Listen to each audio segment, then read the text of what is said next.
Avete avuto difficoltà per raggiungere qua il posto. Io ho litigato con tutti quelli del Monobrin perché è ancora chiuso. Cioè, stiamo cominciando l'estate olbiese, dove non ci si muove più. Allora, sapete tutti perché siamo qua. Siamo qua per la presentazione di un libro, che è La madre del pane. Magari vi chiedete che ci faccio io qua. A parte sì, dirigere la diabetologia, quindi un po' col pane abbiamo a che fare, e anche un servizio di nutrizione clinica, e anche perché negli anni passati, quando ero in clinica medica, grazie al professor Farris che ci ha coinvolto, avevamo iniziato proprio degli esperimenti interessanti con il pane fatto con la madre acida, che io onestamente non conoscevo perché io sono nato come tradizione anche con il lievito di birra, quindi per me era un pane nuovo. E lì, proprio in quegli anni, dove poi è intervenuta anche la dottoressa Obino, che parlerà poi più in dettaglio di questo, abbiamo avuto modo di vedere come questo pane non solo è più buono, dura più a lungo, ma fa anche meno male. Il che ci riporta indietro al fatto che quando noi diciamo guardi che deve mangiare meno pane, ma i miei mangiavano un sacco di pane, perché era un pane diverso probabilmente. Negli anni, e poi ripeto alla dottoressa Obino che entrerà in dettaglio della parte diciamo medica, avevamo trovato anche il fatto che questo pane ha un indice glicemico più basso, e indice glicemico per ogni tipo di alimentazione significa la quantità di zucchero che riesce a liberare più rapidamente, a parità di zucchero che c'è dentro, quanto ne libera rapidamente. E questo comporta che per il paziente diabetico significa cambiare la terapia a seconda dell'indice glicemico. Per uno predisposto può accelerare l'evoluzione, in un soggetto non predisposto gli porta all'obesità, perché il nostro organismo risponde per tenere le glicemie basse con un eccesso di insulina. Parte abbassa la glicemia, parte fa crescere. Per non farla molto lunga, perché sennò invece i moderatori poi mi sparano, è un pane che tra l'altro ha anche altre caratteristiche, tipo quella di poter utilizzare, proprio perché ha un sapore migliore, meno sale. Il sale è contenuto nella nostra alimentazione nella maggior parte nel pane, a parte che chi poi lo aggiunge a manciate. Togliere il sale dal pane sarebbe un intervento di prevenzione dell'ipertensione e delle malattie cardiovascolari a livello di popolazione. Alcuni anni fa con Tonino Saba avevamo provato con una panetteria di Olbia a fargli togliere il sale, perché la paura del panificatore è faccio il pane con meno sale e nessuno me lo compra. Nessuno se n'è accorto, perché non ve ne accorgete, però la quantità di sale che riducete costantemente nell'arco della giornata porta ad avere una riduzione drastica dell'ipertensione. E tutto questo è legato proprio alle caratteristiche proprio di come si prepara questo pane. Nel lasciare la parola al professor Farris, che presenterà l'opera molto più completa, io mi sono lasciato un pochettino sulla parte medica, ma c'è tutta una parte che deriva anche dai cereali, di come si preparano, tutta una cultura. Rubo una frase che ho letto poco fa. Tenete conto anche che uno dei problemi dell'utilizzo del pane, come si fa oggi con il lievito di birra, sono i tempi, perché la lievitazione è breve. E in tutti noi, io no perché sono poltrone, andiamo molto presto in panetteria perché il pane lo sfornano presto. E se non lo mangiamo presto, diventa sasso e neanche il cane lo prende più. Quindi la frase che voglio rubare è che se passasse un po' un concetto di panificazione come i vecchi tempi, anche i panettieri potrebbero cominciare il loro lavoro alle 8 del mattino, noi andare a comprarci il pane il pomeriggio, la sera, per poi usarlo tranquillamente il giorno dopo. Lascio la parola comunque ad Antonio Farris. Grazie. Buonasera a tutti, grazie per la vostra partecipazione. Ma allora vediamo intanto da dove parte questo libro, perché questo libro? Non che sia strano, perché oggi libri sui pani in generale, sulle ricette, eccetera, ce ne sono un'infinità. Forse da un punto di vista proprio del lievito madre è uno dei pochissimi, perché o meglio si parla sì di lievito madre, ma non si approfondisce mai esattamente di che cosa si tratta. Bene, il tutto parte da tantissimi anni, da molti anni fa, quando finalmente anche in Italia si inizia a capire l'importanza dei pani tradizionali, però non si capiva ancora il perché c'erano così grosse differenze tra il pane fatto con lievito madre e il pane fatto con lievito di birra. Il Ministero negli anni 90, il Ministero dell'Agricoltura, così aveva promosso una serie di progetti per il recupero dei pani tipici e tradizionali del meridione d'Italia. Io sono microbiologo, ho insegnato sempre microbiologia alla facoltà di agraria di Sassari e quindi mi sono sempre occupato di fermentazioni, quindi l'uva in vino, il latte in formaggio, l'orzo in birra, eccetera, eccetera. Insomma, mi sono sempre occupato di tutte le fermentazioni. E uno dei tanti progetti lo fece coordinare dal sottoscritto. Allora ero responsabile del centro di biotecnologia di Porto Conte Ricerche, che fa parte di Sardegna, oggi Sardegna Ricerche, allora era Consorzio 21, se ricordate. E naturalmente, essendo microbiologo, l'approccio è stato quello di capire che cosa avessero appunto i pani tradizionali, oltre ad essere cotti al forno, oltre a utilizzare grani provenienti appunto dalle regioni meridione d'Italia, erano, vi ricordate, le regioni obiettivo 1 un tempo, forse la Sardegna ci ritorna adesso in qualche modo, la Sardegna ci ritorna. E quindi da un punto di vista prettamente microbiologico, perché almeno il nostro gruppo, perché poi c'erano altri gruppi siciliani, calabresi, pugliesi, eccetera, eccetera, e ognuno si occupava di un determinato settore. Naturalmente valeva sempre per tutto il meridione d'Italia, quindi così il mio gruppo si occupava, io coordinavo tutto, ma il mio gruppo si occupava proprio dell'aspetto fermentativo di tutti i pani del meridione d'Italia, o meglio di tutti i pani. Per ogni regione erano 1 o 2 pani simbolo in qualche modo. Per la Sardegna avevamo preso il Carasau e un pane a mollica della zona del Cagliaritano. Già dalle prime analisi, dalle prime cose, proprio dai primi risultati, risultava veramente una cosa completamente diversa rispetto al pane che utilizzava appunto il lievito di birra. La prima cosa che si evidenziò è che il lievito madre era composto da un'infinità di microrganismi, sia lieviti che batteri. Quindi io lo specifico sempre, quando noi diciamo lievito madre, ricordatevi, non è un termine tassonomico, ma è giusto per indicare, non so qui come lo chiamate, su Fremmentalzu, o sul frammento nel nuorese o altri nomi che si utilizzano in altre regioni della Madriga è una fase successiva.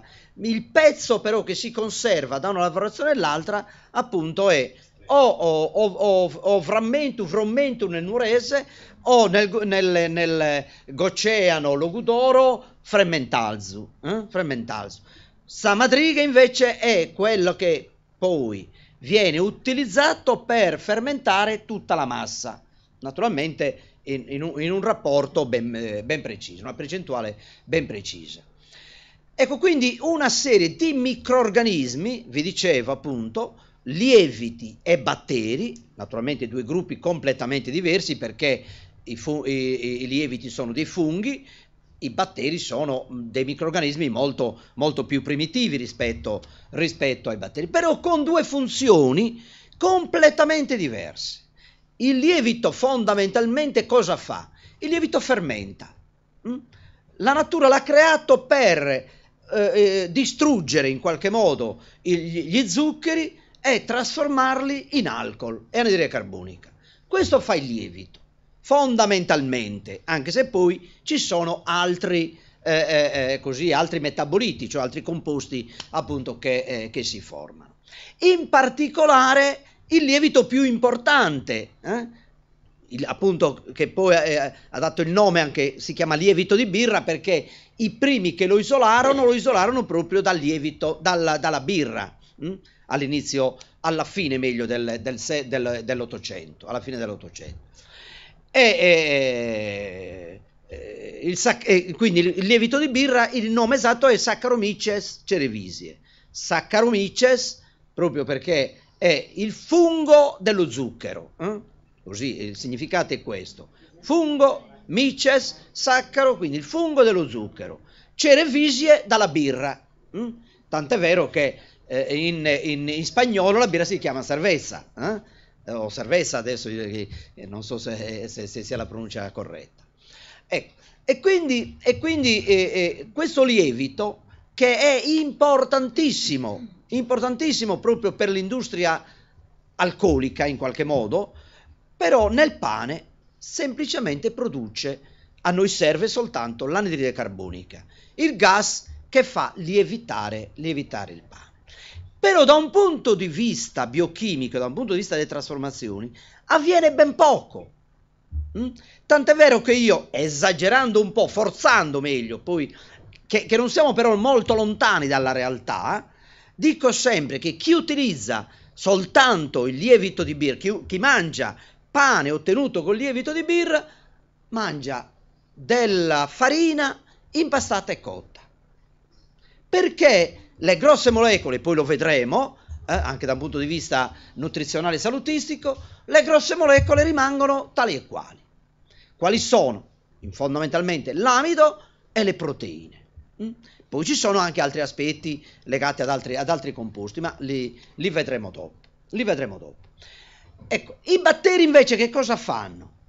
Quindi i batteri fermenti lattici, per essere più precisi, che sono quelli poi dello yogurt, sono quelli del latte, sono quelli che troviamo in molte fermentazioni dei prodotti vegetali. Questi che cosa fanno? Questi non sono fermenti alcolici, quindi non producono alcol, producono acido acetico e acido lattico, fondamentalmente acido lattico, ma anche se sono, si dice, eterolattici, producono anche acido lattico e altri composti.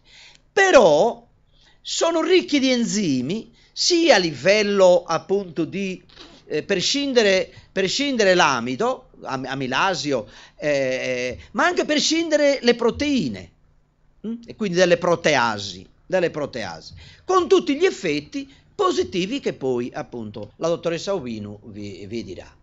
Ecco, quindi abbiamo visto queste cose. E quanti sono?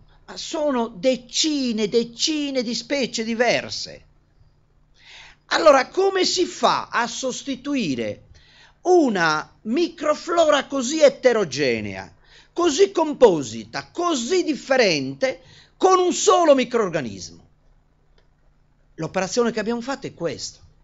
Fino agli anni 60, anche in Sardegna, fino agli anni 60, tutti quanti, in tutte le famiglie, soprattutto quelle delle rurali, ma anche quelle dei paesi, tutti facevamo il pane in casa, tutti.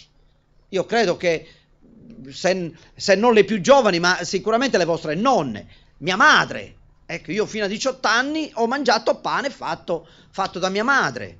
Un po' tutti eravamo così. Arriva il lievito di birra, una grande conquista da un punto di vista proprio del sacrificio, voglio dire, perché effettivamente gestire il lievito madre rappresentava un grosso sacrificio per tanti motivi, perché bisognava conservarlo in un certo modo, perché bisognava riprodurlo in un altro modo, però allo stesso tempo era sinonimo anche di tradizioni, di cultura, di tante altre cose, che poi ritroverete anche, questi aspetti li ritroverete anche nel libro. Ecco. E quindi facendo tutte queste analisi scoprimmo un po' questo. Ma come mai siamo arrivati fino agli anni 90 del secolo scorso? Quando per altri prodotti la ricerca era andata avanti molto molto prima. Per il pane sembra una cosa strana, per il pane non si era mai preso in seria considerazione queste, perché probabilmente era così un dato di fatto, insomma, non c'era bisogno di studiare molte cose. Ecco. Per cui fino ad allora, diciamo fino agli anni 90, qualcuno aveva iniziato anche in Germania, in Austria, qualche 10 anni più o meno prima, eccetera, ma sempre quasi con timidezza, eccetera, no? Da un punto di vista scientifico. Perché? Perché appunto in fondo non c'era nulla da studiare, sembrava che non ci fosse nulla da studiare, da ricercare. E invece veramente si scoprì un mondo completamente nuovo. Ecco, per cui il pane ottenuto col lievito naturale, o meglio, è meglio chiamarlo lievito madre, perché anche il lievito di birra è un lievito naturale, quindi bisogna stare attenti a queste. Quando voi trovate nell'etichetta di un pane lievito naturale, potrebbe essere anche il lievito di birra, perché siccome la legislazione in Italia ancora non esiste da questo punto di vista, quindi ognuno scrive quello che vuole, ognuno scrive quello che vuole. Ecco, è meglio, noi diciamo è meglio lievito madre o pasta acida, eccetera, eccetera, insomma, questi termini. Questa complessità, vi dicevo, di microrganismi, è chiaro, si traduce anche in una complessità sensoriale, nutrizionale del pane stesso, perché ogni gruppo microbico fa un certo lavoro. I lieviti continuano a produrre anidride carbonica, ma i fermenti lattici producono tante altre cose, degradando appunto questi grossi composti del lievito, della farina e quindi del grano. Ecco, allora bisogna stare proprio bene attenti, anche nell'aspetto nutrizionale, prestare molta attenzione anche a questo, anche al pane. Invece molte volte, ma questo è l'atteggiamento che abbiamo tutti, voi l'altro giorno abbiamo fatto un convegno proprio il pane a tavola, il pane, come viene utilizzato il pane. Ce lo troviamo spesso quando andiamo in ristorante, ce lo troviamo già sul tavolo, ce lo troviamo lì, messo magari in un contenitore anonimo, pane a mollica col pane Carasau, nessuno ci spiega che cos'è questo benedetto pane, tra l'altro fa parte del coperto, quindi poverino lì. Arrivano le altre pietanze e non sappiamo dove metterlo, e alla fine molte volte va a finire anche fuori dal tavolo, perché non sappiamo dove metterlo, perché è poco importante il pane. Eppure è l'alimento che utilizziamo maggiormente in tutte le famiglie. È vero che il consumo del pane è diminuito, però ancora oggi tutti mangiamo il pane, almeno 3 volte, noi adulti, i ragazzi anche 3, 4, 5 volte. Ecco, e quindi un mondo totalmente nuovo. Tra l'altro, in un lievito maturo, in un lievito madre maturo, il rapporto tra batteri e lieviti è molto molto costante, perché in un grammo più o meno noi abbiamo circa 1 miliardo di cellule in un grammo di impasto. Ecco, e il rapporto tra lieviti e batteri, se è maturo il lievito madre, se è preparato bene, se è gestito bene, è 1 a 100. Per dire che noi abbiamo dato molta più importanza col lievito di birra alla minoranza, voglio dire, no? Che è il lievito, e invece nel lievito madre sono più importanti, sono più numerosi appunto i fermenti lattici, il rapporto 1 a 100. E così si è andati avanti ecco, negli anni, sperimentando, cercando di capire, e poi chiaramente bisogna, per andare avanti, bisogna trovare della gente disponibile. E allora l'idea, e qui ecco c'è l'editore Delfino, è venuta, dice, mettiamo insieme queste idee, perché libri, ripeto, sulle ricette ce ne sono tanti, però libri un po' che facciano capire in modo semplice, anche perché qualche volta ci siamo riusciti, qualche altra volta meno, eccetera, però il tentativo è stato quello di fare un qualcosa di divulgativo, in modo tale che la gente potesse di nuovo capire esattamente quello che succede. E quindi un editore che ha creduto e ci crede, perché è sempre anche lui, anzi molte volte è lui che sollecita, eccetera, no? Proprio perché bisogna crederci in queste cose. E poi delle persone, dei colleghi, naturalmente dei colleghi che hanno competenze diverse, e abbiamo creato appunto questo piano piano questo libro. Quindi il libro si sviluppa un po' partendo da diversi aspetti, perché c'è una parte storica, perché è evidente che il pane fa parte della nostra storia, della nostra cultura. Nasce circa 4000 anni prima di Cristo, il grano nasce molto, molto, molto prima. Va avanti nella storia, arriva in tutto il mondo, almeno dove si coltivano i cereali, perché poi in altre parti ci sono altri vegetali e quindi altri prodotti. Ecco, e arriva fino a noi, arriva in Sardegna.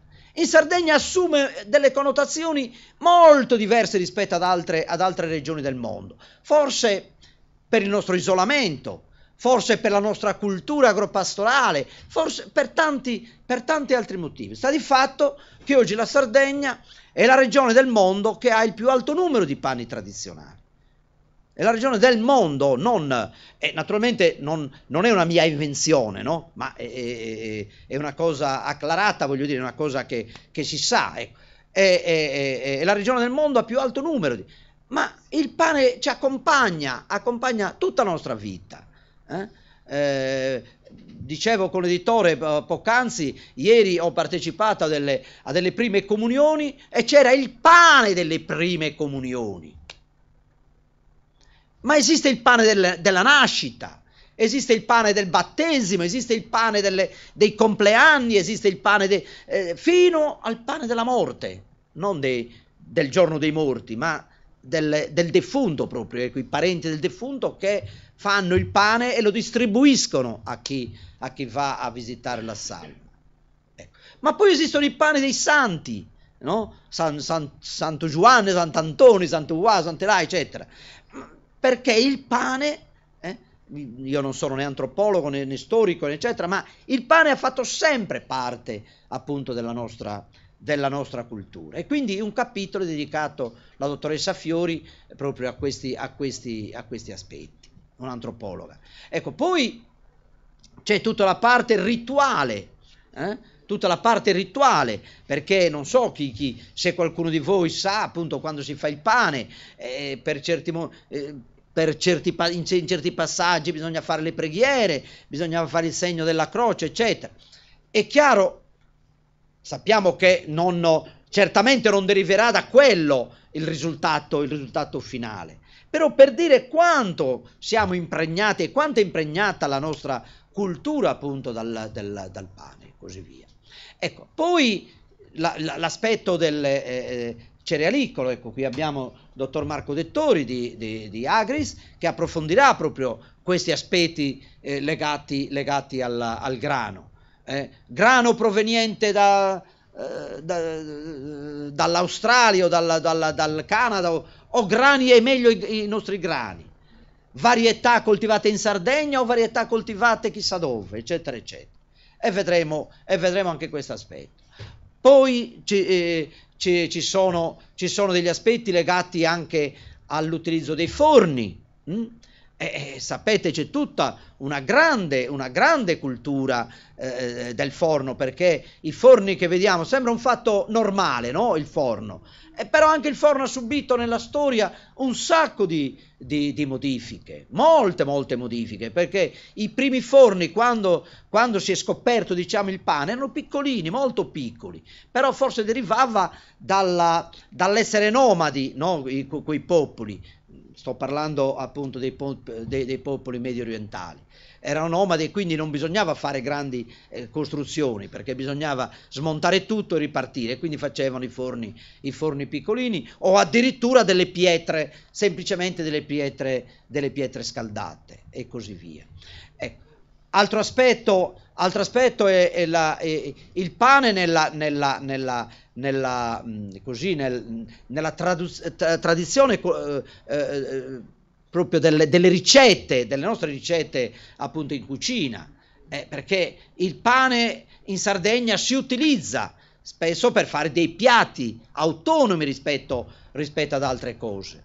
È piena, tra l'altro voi siete qui in Gallura, insomma conoscete bene le zuppe fatte con il pane. Non si buttava nulla, ecco, non si buttava assolutamente nulla. Ecco, tutto questo naturalmente,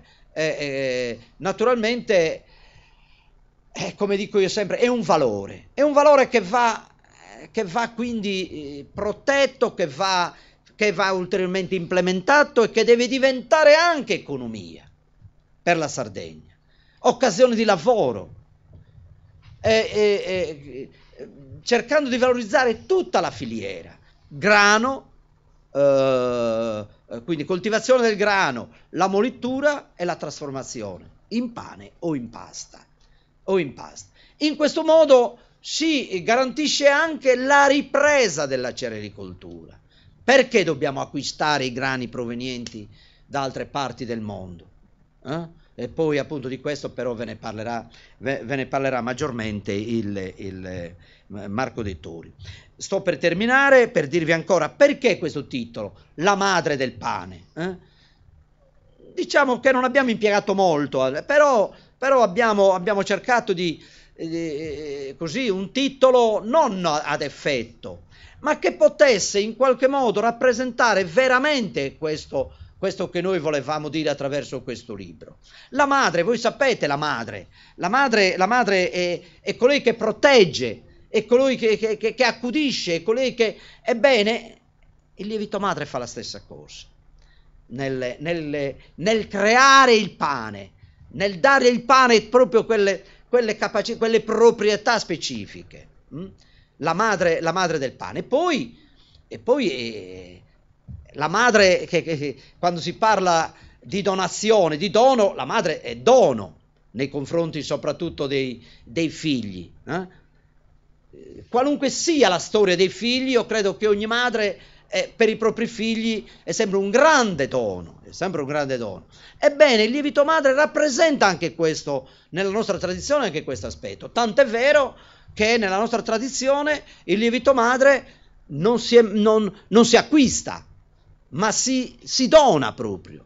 No? Quando uno ha necessità del lievito madre e sa che un'altra persona, lo produce, eccetera, lo chiede e quella persona in qualche modo è, tra virgolette, obbligata, anche se poi c'è anche questo senso del dono, però a donarlo. Ecco. E quindi il titolo ha un po' questo significato. E poi riprende tutto il discorso appunto quindi del territorio anche, del territorio. E quindi territorio che è Sardegna, tradizione, tipicità, genuinità e quindi valore anche aggiunto. Ed ecco il discorso, cioè quello che stiamo facendo non è semplicemente per riprendere una certa tradizione, ma è anche, come dicevo prima, valorizzare di nuovo la filiera e quindi creare occasioni di lavoro in Sardegna. Perché certo, qui siamo in una zona molto turistica come in altre parti, ma dobbiamo campare tutto l'anno. dobbiamo campare anche di altre cose. Non possiamo permetterci la monocoltura del turismo e basta. Ma il turismo deve essere sostenuto anche da altro, che sono le produzioni, che sono appunto i nostri prodotti. Non possiamo abbandonare l'agricoltura, la pesca. Non possiamo assolutamente abbandonarle. Quindi ecco, tutto queste attività che si devono integrare. E quindi agricoltura, pesca, artigianato, ambiente, turismo. Questa è la nostra, perché ormai lo diciamo, sì, diamoci da fare perché i posti di lavoro vadano salvati, dell'industria eccetera, però penso che la Sardegna sia questa, produzioni primarie, trasformazione, ambiente e turismo. Ecco. Io a questo punto avrei anche terminato, semplicemente voglio dire questo. Com'è che ognuno di noi può contribuire a aumentare il consumo del pane, di questo tipo di pane? È un po' come facciamo, io vivo ad Alghero, anche se ho lavorato sempre a Sassari, ma Alghero ormai in quasi tutti i negozi si trova il pane e lievitazione naturale. Perché? Perché siamo riusciti attraverso proprio una serie di incontri a far capire alla gente, quando si va a comprare il pane, chiedete: è a fermentazione con lievito madre? No. Bene, allora non lo compro. Siccome chi vende il pane lo deve vendere, quindi fa quel mestiere, state tranquilli che nel giro di qualche giorno riuscirà a trovarlo e a portarvelo. Ecco. E allora molto dipende anche da noi.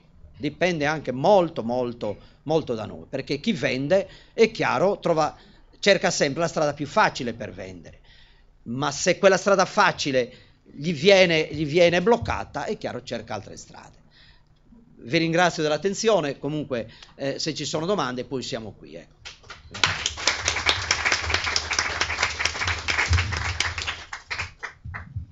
Grazie Antonio. E prima di passare la parola, volevo prendere lo spunto sul fatto che recuperare le tradizioni, che qui si allaccia anche però a guadagnare in salute. Quindi non è soltanto recuperare le tradizioni. È un problema sanitario. Sì, è un problema di un qualcosa che favorisce le tradizioni, ma le tradizioni difficilmente sbagliano. I batteri, mi sono distratto un attimo, i batteri sono importanti. Attenzione che viviamo in un mondo che sta cercando di demonizzare i batteri. Noi siamo pieni di batteri. Immaginate, e poi la faccio corta, quelle insalate che ci sono, che durano 50 giorni, che sono sterili, che non hanno niente e ci impediscono di avere una flora intestinale che sia invece idonea. L'allontanare dai batteri provoca anche il peggio, perché molte delle infiammazioni, compreso anche il diabete insulino dipendente, è legato al fatto che c'è meno contatto con l'ambiente esterno. Il nostro è un organismo che è abituato a combattere. Se gli togliamo cosa combattere, si ribatte su se stesso.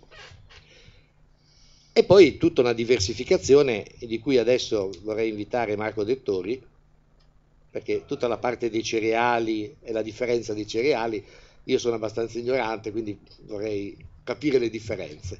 A te la parola, Marco. È un'ignoranza condivisa, nel senso che anche io prima di conoscere questo mondo del grano ci è voluto tanto, insomma.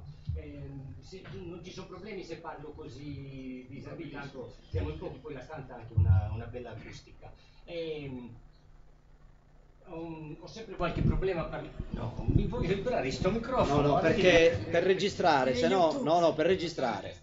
Perché verrò in modo. Sì. Mamma mia. Quello che dici, Ho sempre preferito l'orale allo scritto, perché qui poi lo scripta manent, e questo è anche oralent. Così si sente? Qualcuno non sente? Va bene. Allora, tra l'altro devo dire che per me è una situazione abbastanza difficile. L'ultimo incontro che abbiamo fatto era a Nuoro nel centro storico di Nuoro, vicinissimo a dove sono nato, vicinissimo alla mia prima scuola, nella biblioteca di uno, forse il più grande scrittore sardo, maschio, quindi attenzione, del Novecento, quindi sto parlando di Salvatore Satta. Lì mi sono emozionato, ho parlato di tutto meno che di grano. Ha avuto un grande successo, mi hanno invitato a parlare di nuovo del libro, però il libro non era La madre del pane, era Il giorno del giudizio, quindi ho sbagliato mestiere.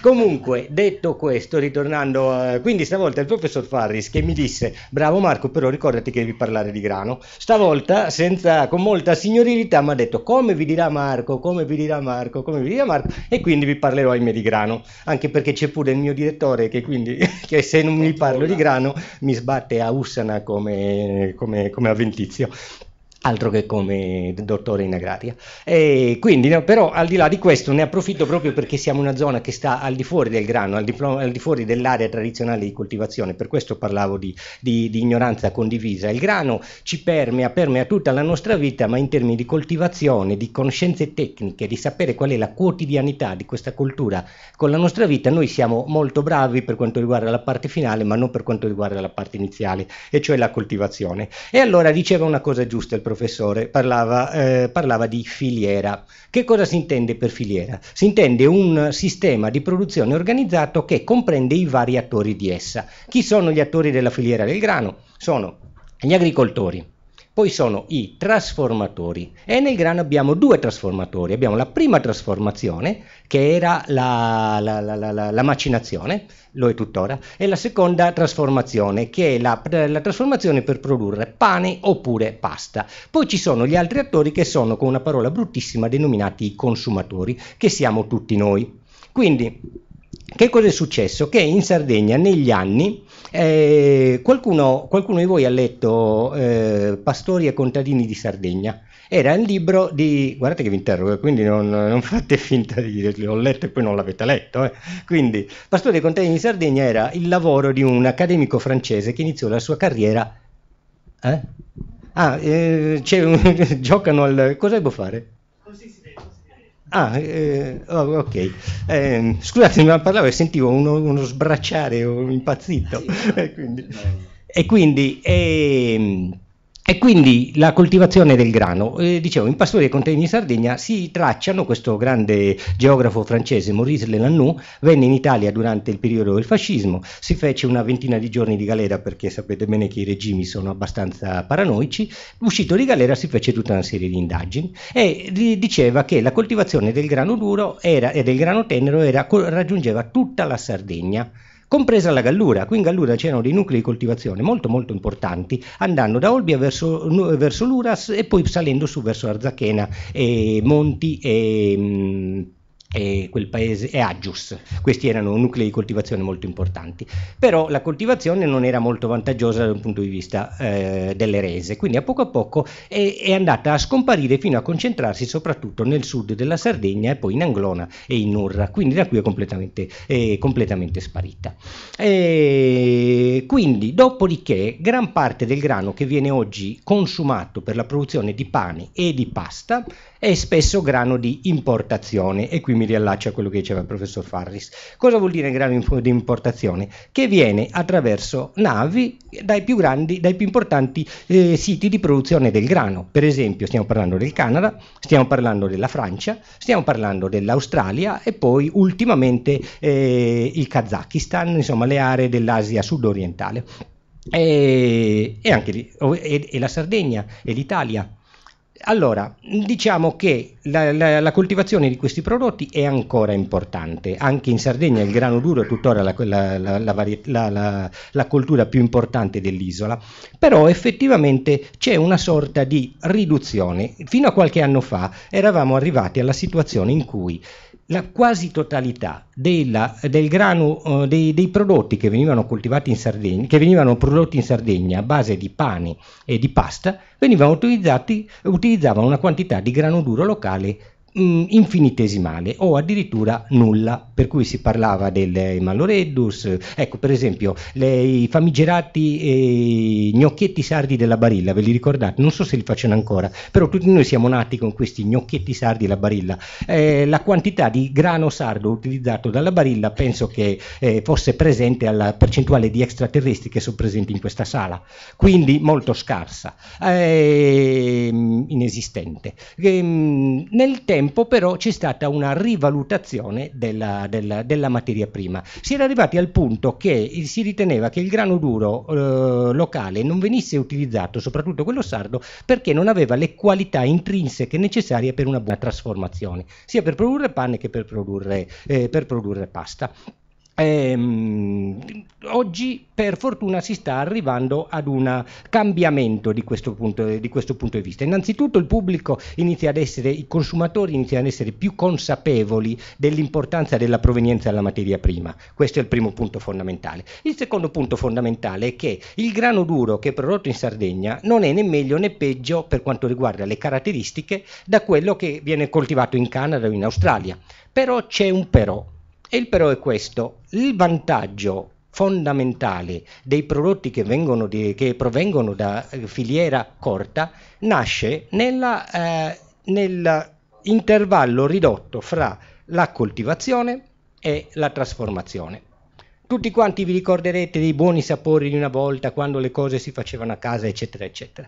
L'elemento fondamentale di superiorità dei buoni sapori di una volta nasceva proprio nella freschezza della materia prima. Il grano, come tutti noi, è un prodotto biologicamente deperibile. Quindi, quando voi lo raccogliete, lo immagazzinate in un silos e lo tenete per anni, perché succede anche questo, il grano rimane sempre un prodotto trasformabile, si troverà senz'altro dell'ottimo pane e dell'ottima pasta, però se voi prendete un grano che è stato coltivato e raccolto nell'anno e trasformato in quello stesso anno, vi posso assicurare che la differenza c'è e si sente. Chi lo sa, e vi consiglio a tutti di provare l'esperienza, chi sa questa cosa e lo prova se ne accorge. C'è poi un altro aspetto fondamentale, l'aspetto famigerato delle micotossine. Allora, voi avete sentito parlare, ormai si parla tanto delle le flavotossine, il DON, deossinivovalenolo, le alfa-micotossine, eccetera, eccetera. Il famoso glifosato, lo chiamano così, però si chiama glifosate, ragazzi, disseccante per essere più precisi. Si chiama glisofato o lo chiamano così, però il vero nome è glifosate, fondamentalmente. È un disseccante che viene utilizzato prima della semina. Viene molto spesso accusato, soprattutto nel Canada, che viene utilizzato per seccare il prodotto prima che venga commercializzato. Ora, non voglio entrare nel merito di questa eccessiva demonizzazione, perché se tu il glifosate lo usi come disseccante a 8 mesi dopo la raccolta, state sicuri che il glifosate non ne troverete sulla vostra tavola. Però è vero che il prodotto che viene coltivato negli ambienti centro-settentrionali dell'Europa e del mondo è più ricco di micotossine. Le micotossine che cosa sono? Sono i prodotti del metabolismo secondario di numerosi famiglie di batteri, Penicillium, Archibacterium, eccetera, eccetera. Questi prodotti che cosa fanno? Passano inalterati nella trasformazione e ce li ritroviamo accumulati nel nostro tubo digerente, in soggetti predisposti a lungo andare. I medici me ne insegnano, a lungo andare possono favorire l'insorgenza di patologie, fra i quali anche i casi più gravi, tumori, eccetera, però si tratta di situazioni abbastanza estreme. Quello che conta è che comunque un prodotto che viene coltivato in ambienti più sani, più svantaggiosi per quanto riguarda la maturazione di questi funghi, ha un contenuto di micotossine molto molto molto più basso, quindi dal punto di vista sanitario è più vantaggioso. Quindi abbiamo un aspetto sanitario come minore presenza di micotossine, un aspetto di genuinità e di salubrità, perché il prodotto fresco, il grano fresco, permette di avere un prodotto finito che ha un migliore sapore. Provatelo e lo vedrete anche voi. E poi c'è l'altro aspetto che diceva il professore, che effettivamente c'è anche una questione di muovere l'economia. Cioè, se io compro dei prodotti che vengono effettuati con grano duro locale, al di là di qualsiasi discorso di protezionismo che non mi convince, ma comunque un prodotto che viene da una filiera corta permette al contadino di poter avere un proprio compratore, soprattutto quando c'è anche un aspetto etico, diciamo così, cioè nel senso che dalla filiera corta, cioè se io vedo come agricoltore che il mio prodotto va, che il mugnaio me lo acquista perché ci siete voi che lo acquistate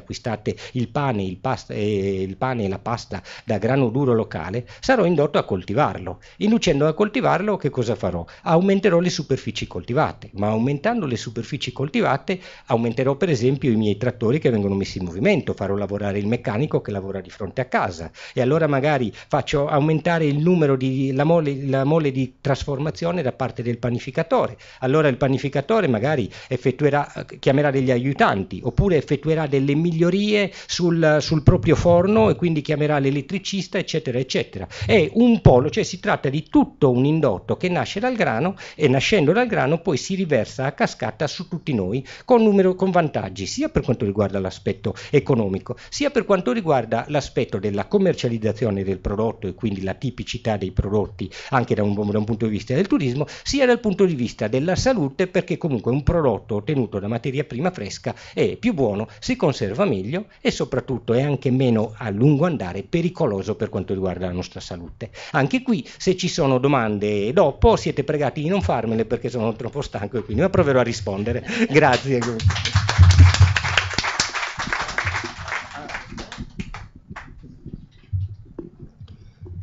Sì, bravo, è una carriera per presentare i libri.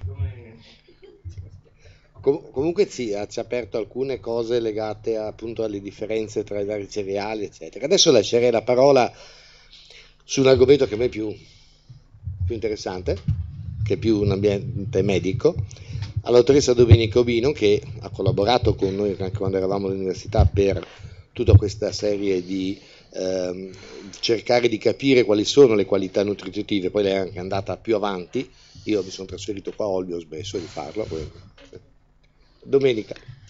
No, sta continuando, io so che lei sta continuando a studiare comunque il pane, le proprietà nutrizionali del pane e daremo anche qua qualche input. Io grazie all'intervento del dottor Tonolo e di professor Farris, sono entrata marginalmente all'inizio in questo mondo della microbiologia del pane come cavietta per mangiare e vedere come variavano le mie glicemie.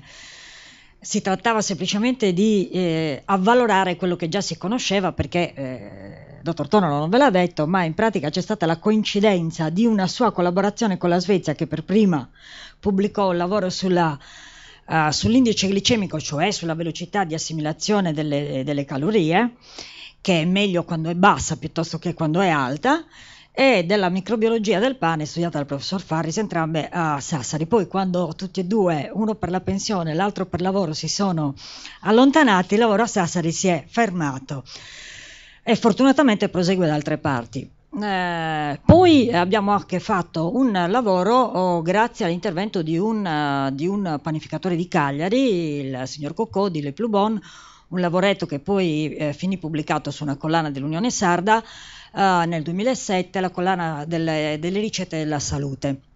In quel caso c'era il coinvolgimento di 40 pazienti per vari motivi oppure semplicemente amici che hanno collaborato con noi per vedere quale era il risultato dopo un test pasto. Il test pasto era questo: mangiare una certa quantità di pane sempre fatto da questo panificatore di Cagliari, sempre con lo stesso lotto di semola. Poi il dottor Dettori si è sottratto a una mia domanda che io gli avevo fatto in anticipo affinché si preparasse sulla differenza tra le semole e il grano tenero. Nessuno vuole mai rispondere a questa roba qua, però io gliela rifaccio, gliel'ho fatta adesso, quindi mi deve rispondere.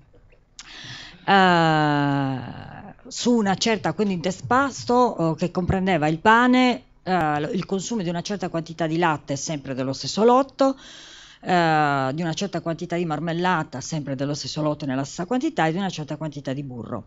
La differenza statisticamente dell'intero gruppo non era rilevante, ma la mia personalmente passava da una differenza di 200 di glicemia per un pasto fatto con il pane con il lievito di birra a una glicemia che tutto sommato rimaneva completamente piatta quando il test pasto era fatto con il pane fatto con il lievito madre. Perché la differenza è fondamentale e di grado veramente elevato per vari aspetti. La differenza per quanto riguarda la glicemia rispetto agli strumenti che un nutrizionista ha in mano per cambiare la risposta glicemica ad un pasto sono quelli di arricchire il pasto stesso di proteine che rallentano la digestione del pasto stesso, quindi che rallentano l'assimilazione di nutrienti, arricchire il pasto di grassi e arricchire il pasto di fibre, restando ovviamente all'interno delle quantità indicate dalla dieta cosiddetta mediterranea, più o meno diversa a seconda della persona alla quale si riferisce, perché non è proprio così standardizzata questa dieta mediterranea.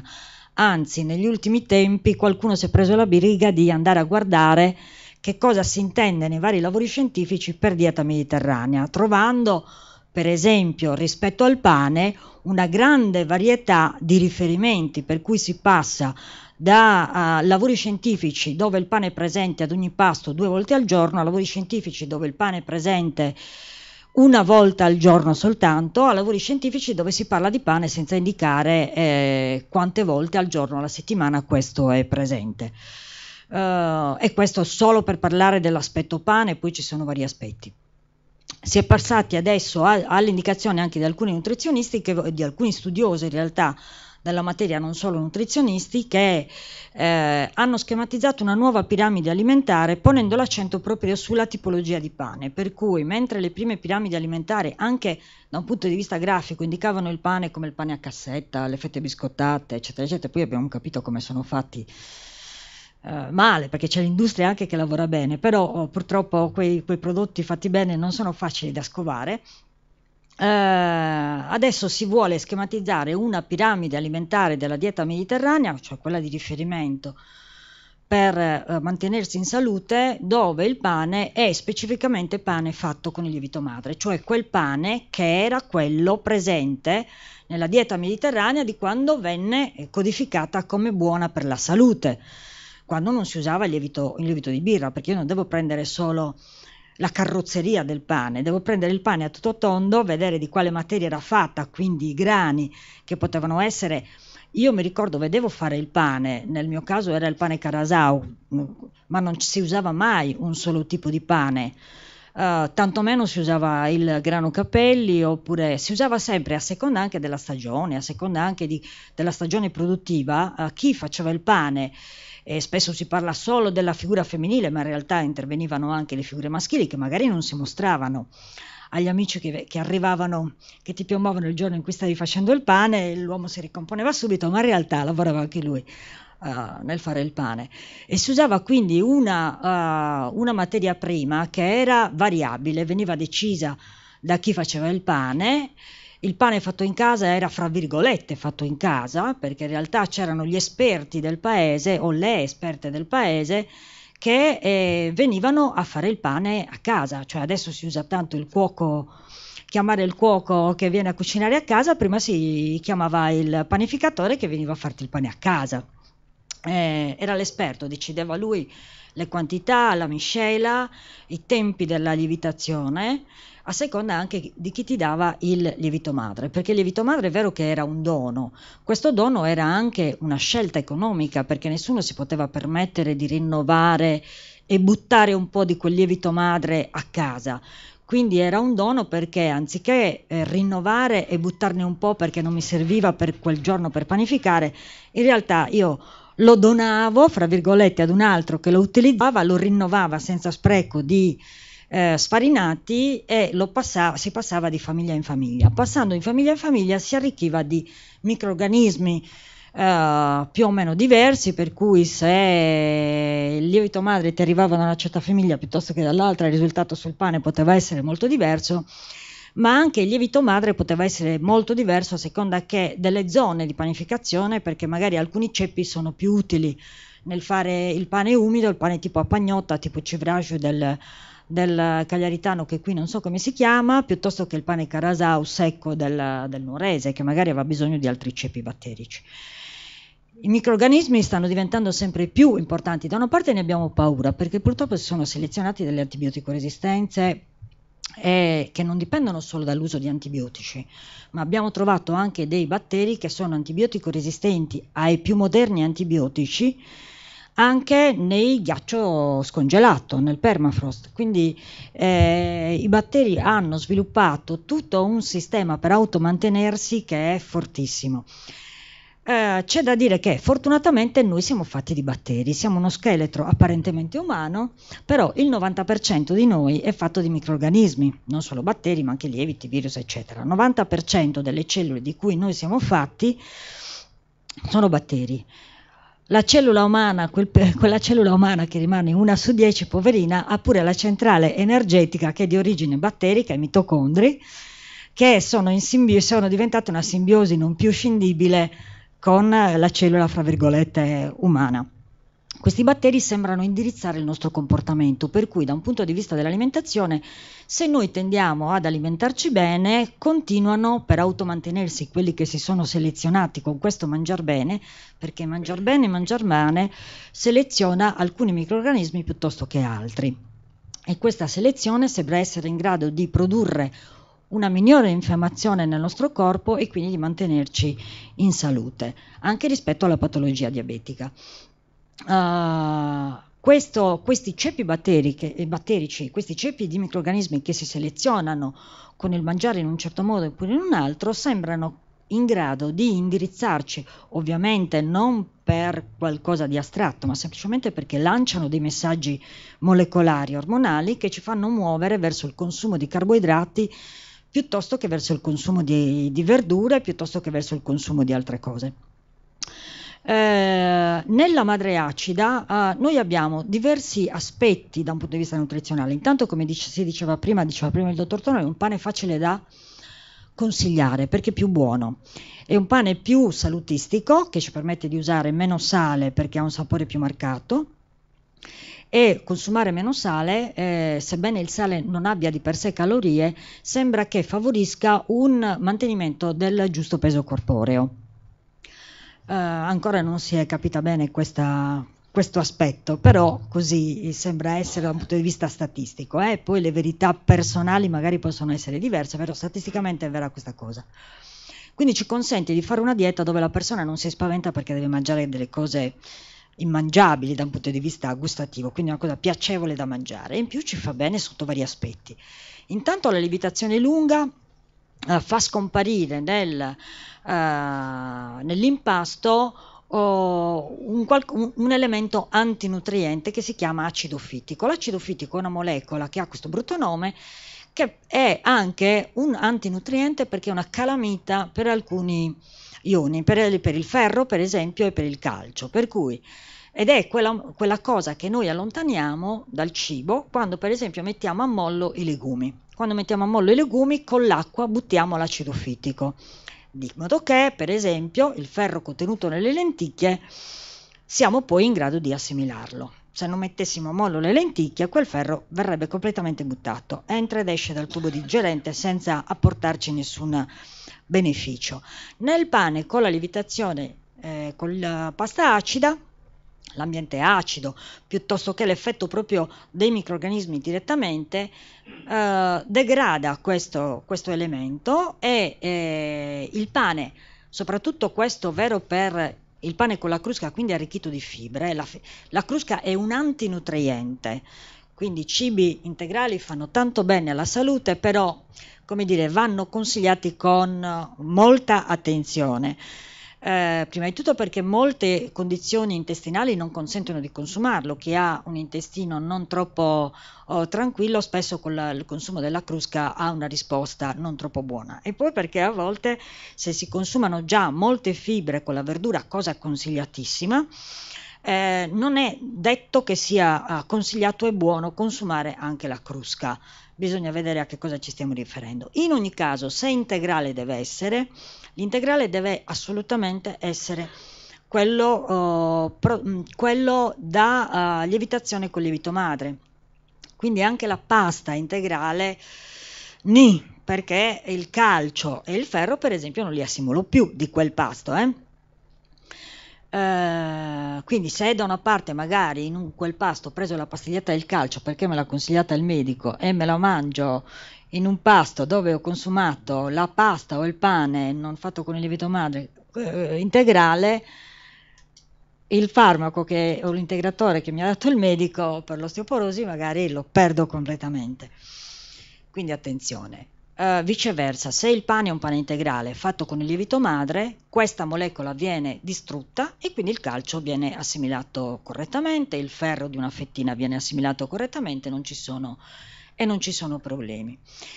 Gli amidi e le proteine vengono in parte degradate da questo processo. Gli amidi in parte, allora, la differenza semola, grano tenero, grano duro dipende dal granulo di amido e da come questo viene macinato. Spesso si sente parlare di lievitazione a pietra. Dipende, può essere buona, può essere non buona. Dipende a che pietra mi sto riferendo.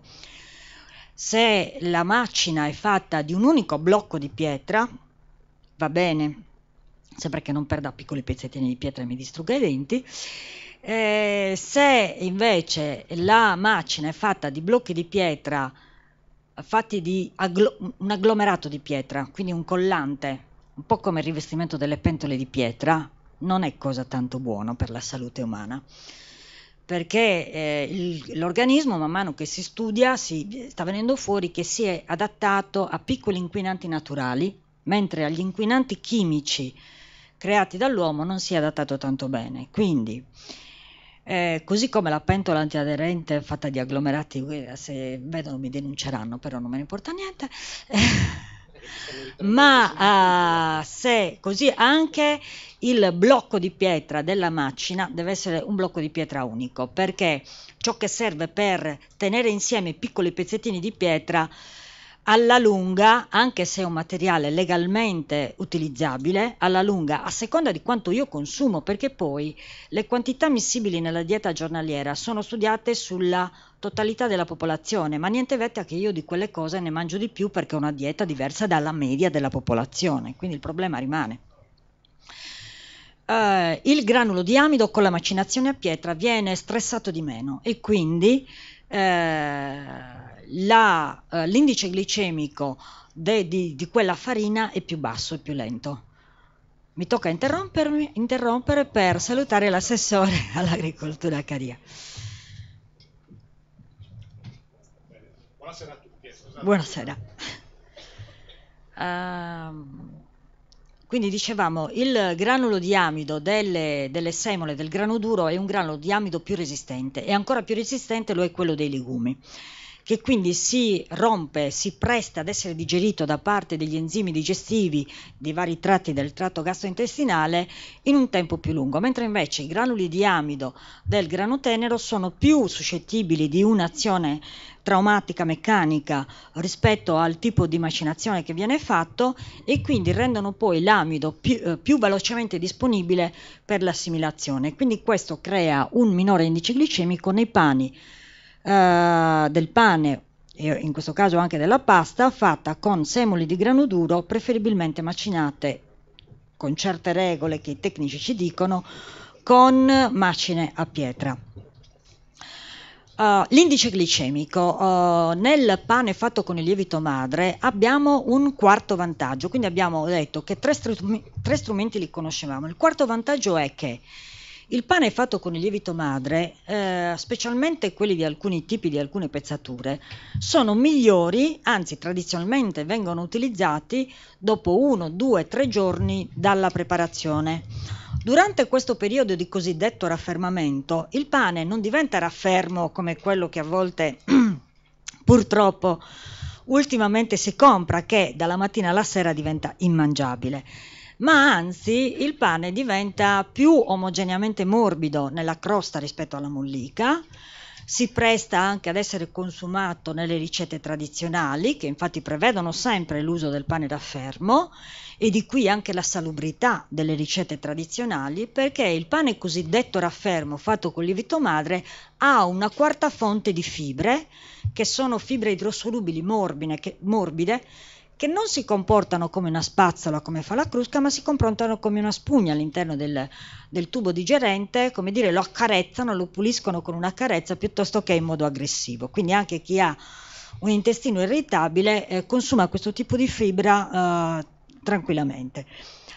Questa nuova fibra si chiama amido resistente o amido retrogradato. È una quota di amido che io perdo come calorie e che non vedo nelle tabelle che vengono pubblicate nei mass media, nei giornaletti, in TV, eccetera, eccetera, perché il pane che sia fresco, che sia raffermo, nelle tabelle mi viene dato sempre con lo stesso numero di calorie. Invece il pane fatto con il lievito madre perde un po' di queste calorie, meno male, e le acquista fortunatamente in termini di fibre, una fibra morbida che quindi abbassa ulteriormente l'indice glicemico, quindi c'è un migliore controllo delle glicemie per chi lo deve fare, perché ha già un diabete di tipo più o meno diverso, ma è soprattutto nelle persone predisposte o nelle persone che semplicemente anche non vogliono stimolare la loro fame mangiando zucchero praticamente, controlla meglio la fame, quindi finisce per controllare meglio il peso. Perché? Qui lo dico e qui lo nego perché c'è la telecamera, io non amo molto le telecamere, per questo abbiamo attualmente 3 tipologie fondamentali di pane. Riguardo all'aspetto indice glicemico, velocità di assimilazione delle calorie. Il migliore, quello vero della dieta mediterranea, è quello fatto con le semole di grano duro e con il lievito madre, quindi con la madre acida. Basso indice glicemico, formazione di amido resistente nel tempo e quindi minori calorie assimilate e effetti benefici assolutamente sulla salute. Poi abbiamo il pane fresco, quello dell'ultimo marchio regionale, il pane fatto dal panificatore veramente partendo dallo sfarinato, dall'acqua, dal sale, eventualmente arricchiti di altri ingredienti, con il lievito di birra. E qui siamo già, la risposta glicemica è quella di un dolcetto non troppo zuccherino. E poi abbiamo il terzo tipo di pane, quello fatto con impasti congelati, quindi non quello fatto e surgelato dopo essere stato cotto, che lì va bene perché l'indice glicemico cala ancora, ma quello fatto con impasti surgelati, impasti che purtroppo vengono importati per poi venire scongelati e cotti in modo da attrarre anche la clientela e venduti falsamente come pane fresco. Qui sì, stiamo parlando di un pane che come risposta glicemica è quasi uguale a quella di un dolce particolarmente zuccherino. Perché? Perché è un pane che ha tante componenti, poi vi dirò anche il numero di additivi che possono essere presenti nel pane, un numero di componenti fra cui anche una componente zuccherina che serve a far ripartire la lievitazione dopo lo scongelamento. E quindi è come aver mangiato dolce. Io credo di mangiare pane buono, un buon aroma, l'ho appena comprato, e invece è un pane surgelato, da impasto surgelato, ok? Perché il pane fatto con lievito madre, che eventualmente mi avanza e che io voglio congelare per poi scongelarlo piano piano perché lo compro dall'altra parte della Sardegna e lo compro una volta al mese, va bene, quello lì va bene come consumo. Invece comprare un pane fatto con l'impasto surgelato è tutta un'altra cosa. Micotossine. Abbiamo una volta tentato, posso dirlo, dottor Tatton, te lo dico io, querelano me. Abbiamo una volta tentato di parlare di micotossine qua, mi sa che erano 10 anni fa, 5 anni fa, boh.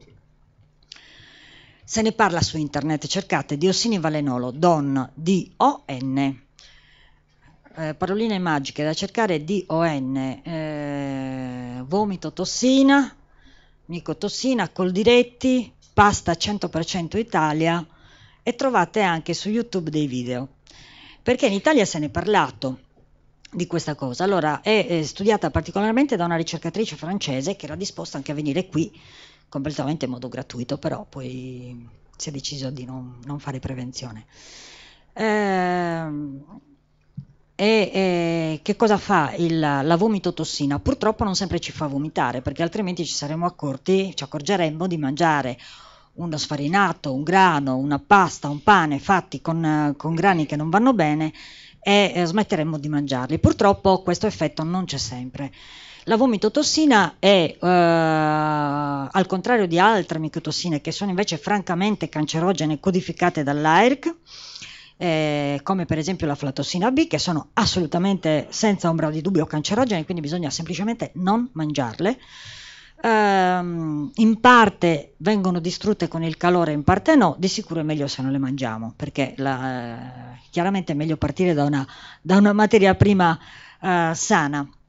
Si producono sia in campo, in zone in cui viene utilizzata l'acqua per annaffiare i campi di grano, oppure in zone climaticamente umide, sia soprattutto perché purtroppo il grano viene quotato in borsa, c'è una borsa del grano e quindi il grano viene venduto quando il prezzo è alto. Nel frattempo dove sta? Spesso sta in navi, nelle cisterne di alcune navi, e quindi l'ambiente non è esattamente salubre, non è né asciutto e ci sta anche per mesi, fino a che il prezzo non diventa quello che vogliamo. Per cui noi adesso siamo nel paradosso di importare un grano che, volendolo esportare nel paese di origine, verrebbe immediatamente fermato alla dogana e bloccato, perché non sarebbe ammissibile neanche per l'alimentazione animale. Il Codex Alimentarius e le comunità internazionali si stanno muovendo per aumentare il limite del DON, del diossinivalenolo, e portarlo a 2000.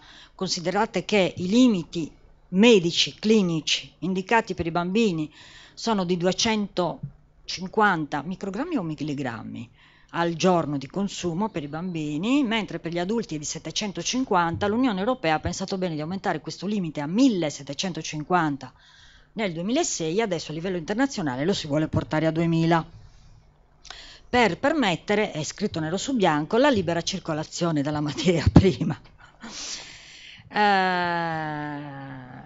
Questo è quello che è. Si sviluppa quindi così. Il DON è un marcatore. Se c'è DON ci sono anche le altre aflatossine, non c'è neanche quasi bisogno di cercarle. Se c'è lui ci sono le altre. Il DON apre l'intestino e lo rende da una membrana semipermeabile che fa passare solo gli alimenti quando sono digeriti al punto giusto, secondo la nostra struttura, secondo come siamo fatti. Lo rende una specie di colabrodo e fa passare quindi più glutine di quello che dovrebbe passare. Prima che venga completamente digerito dal nostro sistema digerente, il glutine di per sé è formato da due proteine che, nell'impastare la farina, si uniscono a formare una maglia che ingloba l'anidride carbonica e fa aumentare di volume l'impasto. Quindi il glutine di per sé è un'entità che in natura non esiste, la creiamo noi quando bagniamo le farine. Il glutine o meglio le proteine che compongono il glutine hanno alcune parti che sono di per sé tossiche per tutti e sono state imputate di favorire lo sviluppo o la progressione di alcune patologie sempre. Nel caso della celiachia abbiamo capito che il glutine, ma non abbiamo capito perché a un certo punto si sviluppa la patologia. Togliendo il glutine le manifestazioni della patologia scompaiono. Perché ci sia la celiachia è necessario che le persone siano geneticamente predisposte al glutine, alla malattia celiaca, altrimenti abbiamo una patologia che è del tutto simile come manifestazione, ma non ha la parte genetica che mi dice che questa persona può sviluppare la patologia. Cosa succede? Che con la lievitazione con lievito madre siamo riusciti, o meglio sono riusciti a Bari, perché purtroppo in Sardegna si sono fermate le cose pur essendo partite negli stessi anni. A Bari hanno sviluppato un pane fatto con il grano che può essere consumato dai celiaci, marchio del Ministero, sviluppato con un brevetto, non può essere fatto a casa, giustamente per due motivi. Primo, perché questi qui hanno speso dei soldini per fare uno starter e quindi giustamente ci vogliono anche guadagnare. In secondo luogo, perché affinché un pane fatto con il grano possa essere consumato da un celiaco è necessario che venga controllato per vedere se effettivamente magari non c'è stata qualche cambiamento nello starter che ha lasciato inalterati alcuni epitopi tossici del glutine, e quindi è un pane che trovate in farmacia, in parafarmacia, nei negozi autorizzati come pane senza glutine, commercializzato dalla Giuliani, ma fatto con il grano, grazie alla lievitazione con lievito madre. Sono, mi pare, 7 cibi microbici particolari. Batteri e 3 lievi. Per capire quali batteri sono buoni per noi, quali sono capaci di indurre un cambiamento nella matrice alimentare sulla quale agiscono, che può essere sfruttata per la salute umana.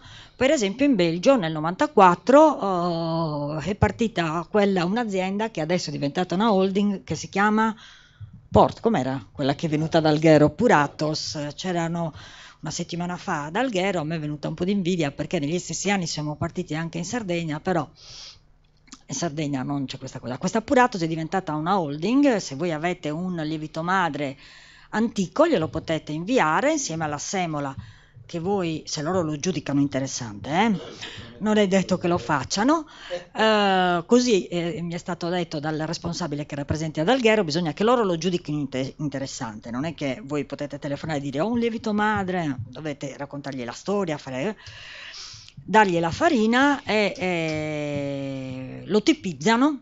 Chiaramente poi a voi danno la tipizzazione gratuitamente e loro continuano a studiare quel lievito madre, lo usano, insomma, faranno tutte le caratteristiche. La microbiologia sta diventando molto importante, è diventata talmente importante che in America si può vivere di popò, per cui c'è un'azienda che si chiama Open Biome, che ha un microbiota particolare, che ha una magrezza giusta e non ha patologie apparentemente dimostrabili, ha un albero genealogico di un certo tipo, diventa donatore di popò, si guadagna dai 20 a 30 mila dollari all'anno. Quelli si tipizzano la popò, i microrganismi che vivono lì, ovviamente poi dopo se li vendono, poi non avete, loro guadagneranno milioni, ma giustamente ci venderanno qualcosa che ci serve e già ce lo vendono. Cosa succede? Nient'altro. Per quanto riguarda la lievitazione con lievito madre, questo è quello che succede. Il pane con lievito madre è un pane che non fa gonfiare la pancia. Se voi vi volete rendere conto, dico una cosa che magari esce un po' fuori dalle righe, se voi vi volete rendere conto, siccome in Sardegna abbiamo tutti un amico o un parente diabetico e voi vi volete rendere conto se quel forno vi sta dando veramente un pane con lievito madre fatto bene, gli fate fare un test pasto al vostro amico, al vostro parente rispetto al pane normale. Se ha delle risposte, perché è codificato questo dai primi anni 90, non c'è niente da scoprire, bisogna solo scoprire se i nostri pani effettivamente danno quella risposta oppure no. Ci sono delle tabelle di indice glicemico che vengono pubblicate regolarmente ad intervalli regolari, 2002, 2008, adesso quest'anno viene di nuovo pubblicato, e dove da sempre il pane è fatto con lievito madre, in inglese si chiama, mi aiuti dottor Tonolo, con la sourdough è scritto, com'è che si pronuncia, non mi ricordo. Il pane fatto con lievito madre ha praticamente la metà dell'indice glicemico della stessa tipologia di pane fatto con il lievito di birra. Questo è quello che eventualmente potete fare.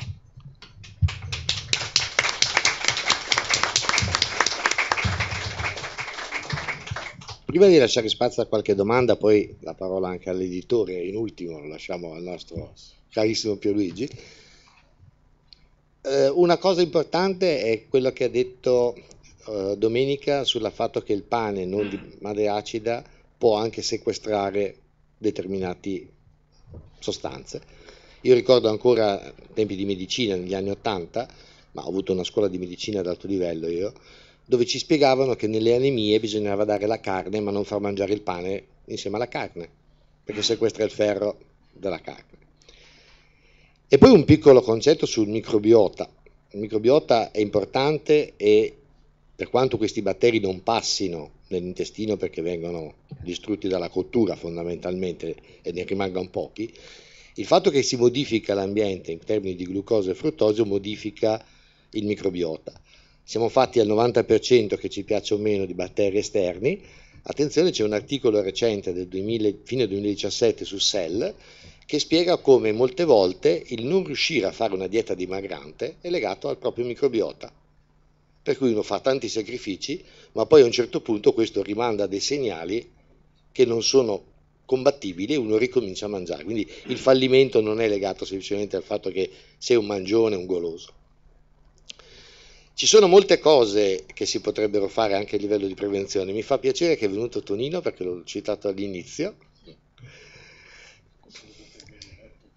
che sul fatto proprio che le modifiche talvolta a tappeto, lui come vi ho detto prima è quello che artefice di un piccolo esperimento che abbiamo fatto con una panetteria riducendo il sale. Allora, se cominciassimo a farlo un po' a tappeto, ci avrebbe un effetto a livello di società e di salute a costo e impatto quasi zero, riducendo anche poi le medicine e le pastiglie. Quindi questo è importante. C'è qualche domanda? Ecco. Io vorrei che stendessi un po', che dicessi due parole in più sul microbiota, su quello che è venuto fuori ultimamente e su quanto sia importante, perché probabilmente è anche curiosità Sì, per tutti. Senza però farla molto lunga, che insomma il microbiota è in pratica fondamentalmente i batteri che abbiamo presenti al nostro interno. Sì, però quelli all'interno sono molto più... Ma quelli dell'esterno mangiano le Certamente, però... Io sono dermatologo. No, per carità, sono Beh, d'accordissimo. non sono quello. È il concetto che più disinfetti e più crei il problema talvolta di ferite che non guariscono, proprio perché lo toglie. Certo. Anche per la cute. Voi tenete ma c'è un collegamento dappertutto. Sì, ok. Noi abbiamo trovato con il protoconte ricerca su uno studio che abbiamo fatto sui pazienti diabetici tipo 1 bambini, abbiamo trovato nelle urine degli elementi di polisaccaridi di capsula batterica intestinale. Questo perché i batteri viaggiano. Una certa flora dell'intestino si associa al tumore, per esempio, della prostata. Ci sono tutta una serie per cui il microbiota oggi, un'altra cosa perché vi ha stimolato Tonino, è anche perché non sono un grandissimo esperto di microbiota, ma se prendete due fratelli diabetici, tipo 1, insulino dipendenti, uno che ha sviluppato la malattia e l'altro che ancora non l'ha sviluppata, se andate a guardare il microbiota è identico ed è diverso da quello che non sarà mai insulino dipendente. Quindi c'è un qualcosa che condiziona, che a noi sfugge, ha detto bene la collega anche sulla cute, perché anche lì abbiamo, sulla cute, perché ricordo il professor Gerli, chirurgo, quando io ancora ero studente, ho detto che ho fatto una scuola di medicina ad alto livello, che diceva sempre non disinfettare troppo, perché va a finire che togli tutti i batteri, ne lasci uno ed è quello cattivo. E quello continua a crescere. Lascia qualche batterio che è meglio. Che è il discorso che dicevamo prima. Facciamo razzolare i bambini un po' nello sporco, per carità, senza esagerare, perché acquisiscono delle difese. Più li teniamo a riparo e più creiamo poi dei problemi. E il microbiota è complesso perché ci sono molti che si spacciano per andare a vedere, come diceva Domenica, nella popò cosa c'è. Ma ci sono tecniche molto particolari che bisogna andare a vedere l'RNA, il DNA e a quel punto tipizzare un batterio, tenendo conto che il nostro intestino è lungo e che i batteri che sono nello stomaco sono diversi da quello della prima parte del tenue e così via fino all'ultima parte del crasso e del retto. Questo complesso oggi è molto interessante sicuramente e c'è molta attività di ricerca sul microbiota, nel senso che ci sono articoli su Cell, Nature, cioè su riviste che sono ad altissimo livello, che se pensate si occupano dei batteri della popò, detto in maniera molto volgare terra, e che vuol dire che ha una sua importanza. C'è qualche domanda, curiosità che avete? I tempi...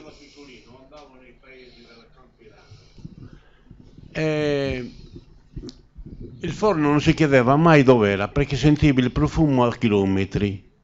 Dove è andato a finire il profumo del pane? se ricominciamo a farlo con la madre acida probabilmente il profumo si sente, perché io mi ricordo quando arrivavano col pane in clinica medica non rimaneva poco per i pazienti perché ce lo mangiavamo noi. No, il motivo è proprio quello, come si diceva, insomma, se è chiaro, forse lei all'inizio non c'era quando stavo parlando io, mi pare. Ho detto proprio questo, che col lievito di birra praticamente si trasformano soltanto gli zuccheri semplici contenuti in piccolissima quantità nella farina, in alcol e anidride carbonica.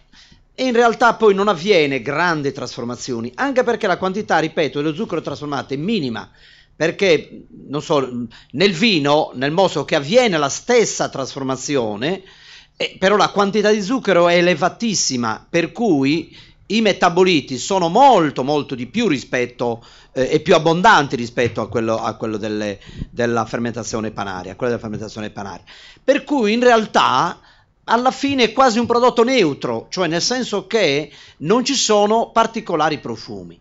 Nel caso invece del lievito madre, dove ci sono sia molti lieviti e moltissimi batteri, e tutti concorrono in qualche modo a fare un qualcosa di diverso, per cui i metaboliti sono tanti, soprattutto quelli profumati, quelli che hanno un certo, perché chiaramente noi cosa sentiamo?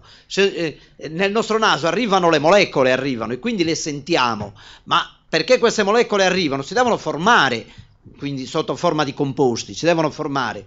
Nel pane fatto con lievito di birra non si formano, nel pane fatto con lievito madre invece si formano e noi lo sentiamo, quella fragranza, quel profumo, quelle...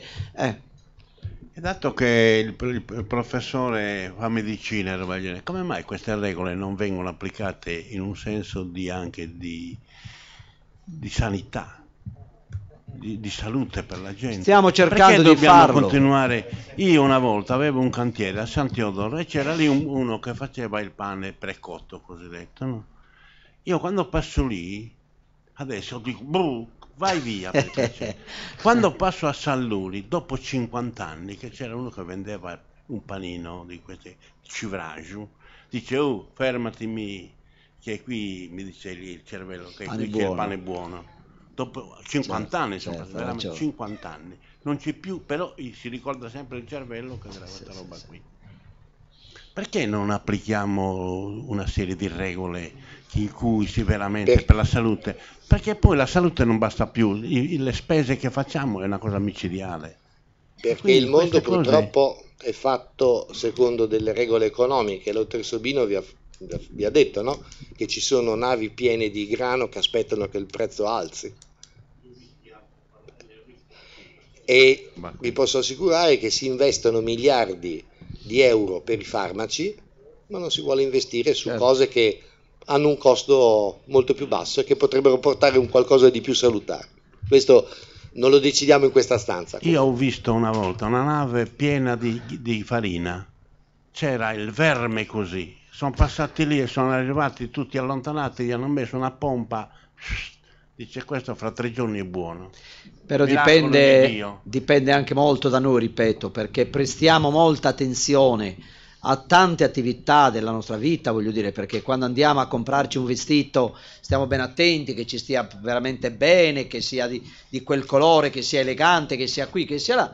Per mangiare invece tante volte mangiamo le schifezze più grandi di questo mondo.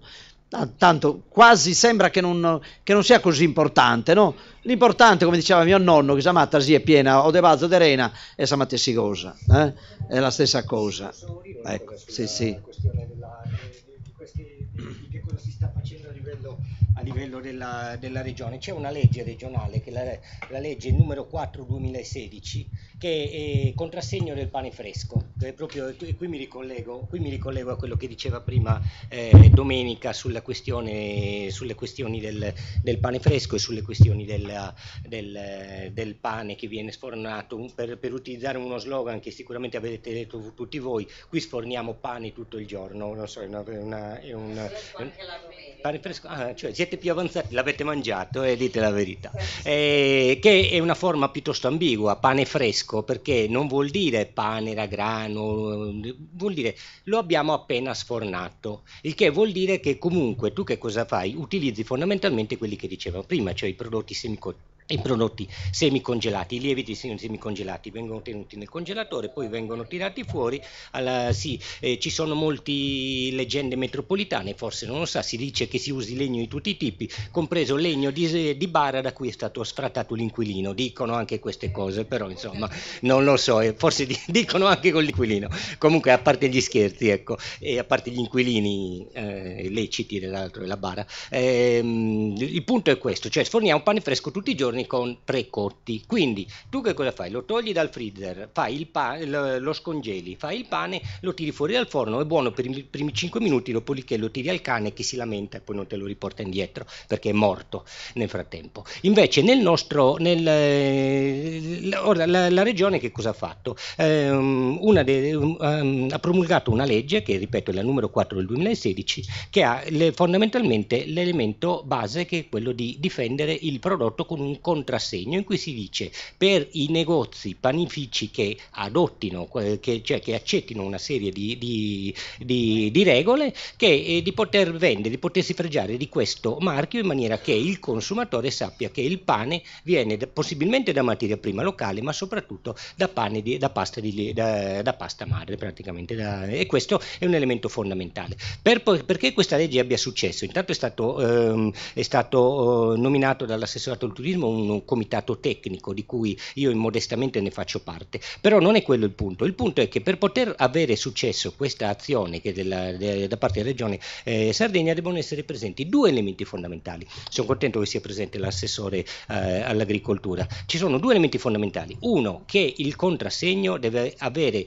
quanto più seguito possibile presso i panificatori, cioè maggiori sono le adesioni di coloro che accettano e che quindi entrano in questo regime di produzione, maggiormente sarà probabile il successo dell'iniziativa regionale. L'altro elemento però, ragazzi, siamo tutti noi e siete voi, cioè il momento stesso in cui voi non andate dove c'è scritto sforniamo pane fresco tutto il giorno, ma andate dove c'è scritto il contrassegno, che tra l'altro è stato anche pubblicizzato con una conferenza stampa l'anno scorso, quest'anno sì, c'ero anch'io ma probabilmente dormivo, comunque è stato pubblicizzato, e nel momento stesso in cui tutti noi preferiremo andare a comprare il pane dove c'è quel contrassegno piuttosto che dove ci sono certe scritte un pochettino ambigue, allora questa iniziativa molto moderna, diciamo così, della regione potrà dire di aver avuto successo. Quindi è un caso in cui noi siamo i protagonisti del nostro destino digestivo, con tutto quello che ne consegue dopo.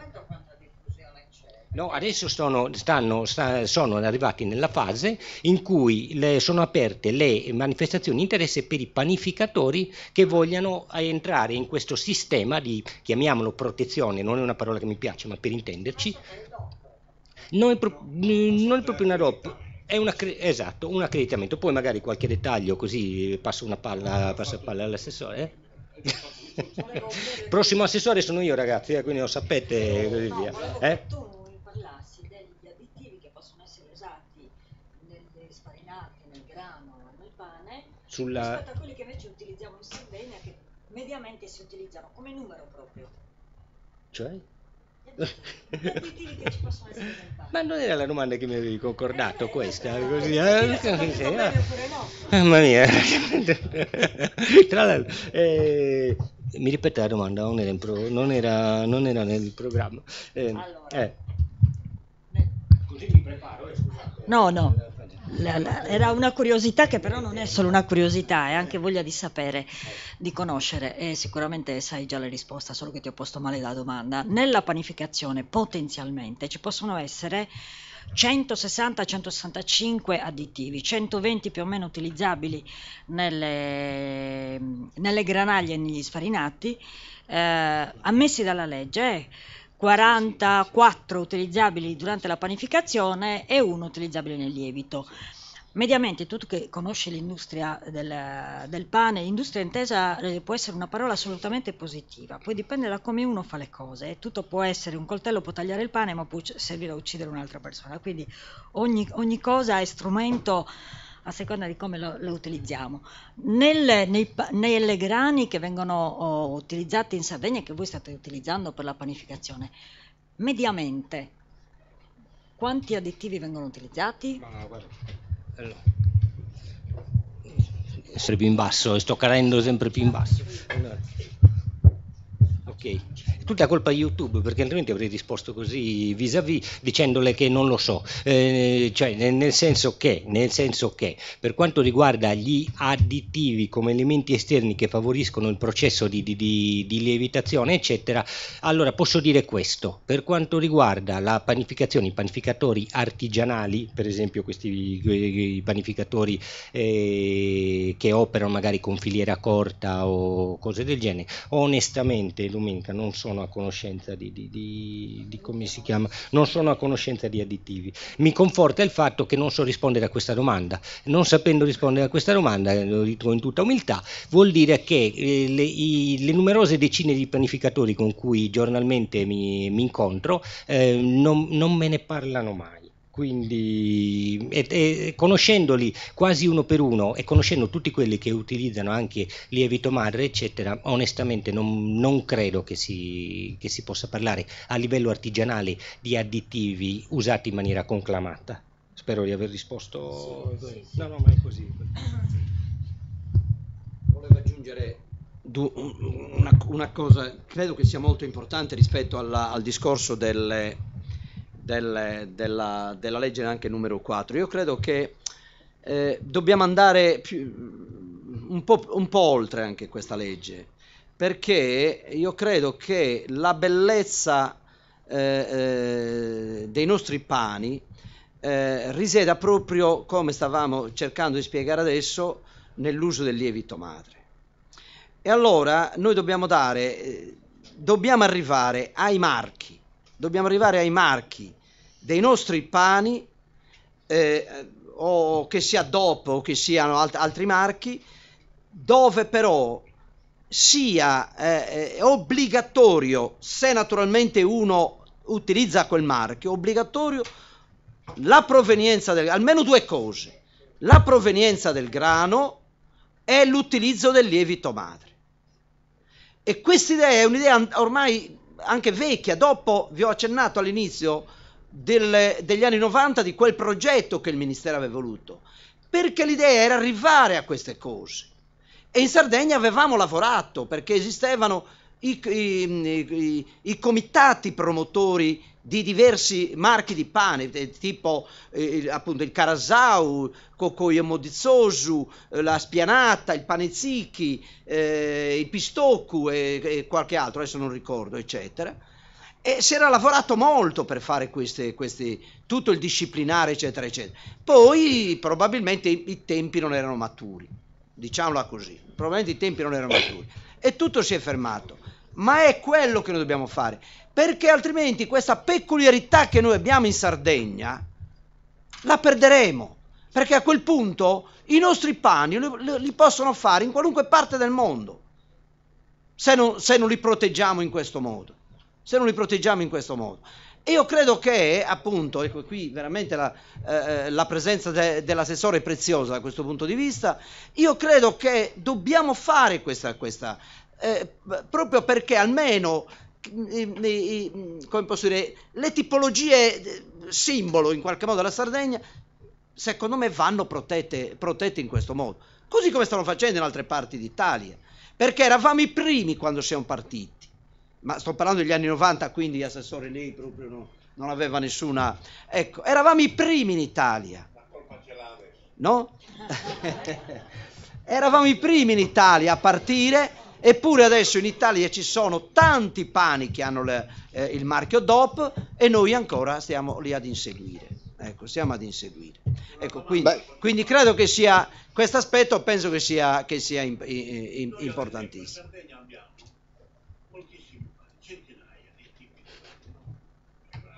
Sì, centinaia, ha detto bene. Noi non sappiamo molte volte abbinare una pietanza con un tipo di pane. Quello è un altro aspetto, quello è ancora un altro aspetto.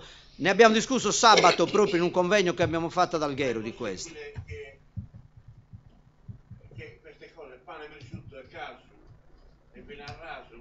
E noi siamo dai Q, è vero. Veramente queste 4-5 eccellenze che sono una cosa meravigliosa di non saperli veramente. Un altro incontro dobbiamo fare, un altro Sì. incontro su questo. A tavola. O a tavola direttamente. Il problema della mistificazione alimentare è un problema grosso. A parte che tutti quanti avete capito, credo che i panini McDonald's non sono fatti con la madre acida. Quindi questo è un concetto di fondo che Stanno forse riprendendo, che stiamo dottor uscendo. Tonolo. Ma poi ci sono tutta una serie di problematiche con le mistificazioni legate. Noi abbiamo avuto per esempio un caso di una ragazzina celiaca che si è sciolta in una crisi di dissenteria dopo aver mangiato un'orata di allevamento. Abbiamo cercato di capirlo, fin tanto che abbiamo visto che erano le farine che davano all'animale. D'accordo? Quindi la mistificazione è enorme. Vorrei lasciare la parola a Carlo Delfino, concludendo che vi ricordate, no? Girava anche credo su Facebook, salsiccia sarda, Sì. suino nato in Francia, allevato in Francia, macellato in Francia, salsiccia sarda, come diceva. Riappropriamoci di ciò che è sardo deve essere sardo. Ecco, poi che quello che è francese sarà buono uguale, ma che sia francese, non con questi nomi. Prego. Però voglio dire anche un'altra cosa solo sulla spesa sanitaria, che quando si parla di, giusto per dire, perché non ci insegnano? Perché forse noi non vogliamo imparare, sono più di 2000 anni che ci dicono che cibo e attività motoria sono in grado di diminuire la spesa sanitaria, di farci stare bene, non ci accorgeremmo di ammalarci e quindi non dovremmo dire grazie a nessuno. Qui ci dovrebbe essere anche l'assessore alla sanità, perché quello che si fa in agricoltura è importante come ricaduta nella spesa sanitaria. Nel 2011 l'OMS insieme all'ONU ci ha detto che la spesa sanitaria nel 2030 sarebbe stata per le malattie non trasmissibili, quindi senza agenti patogeni conosciuti, sarebbe diventata 10 volte tanto.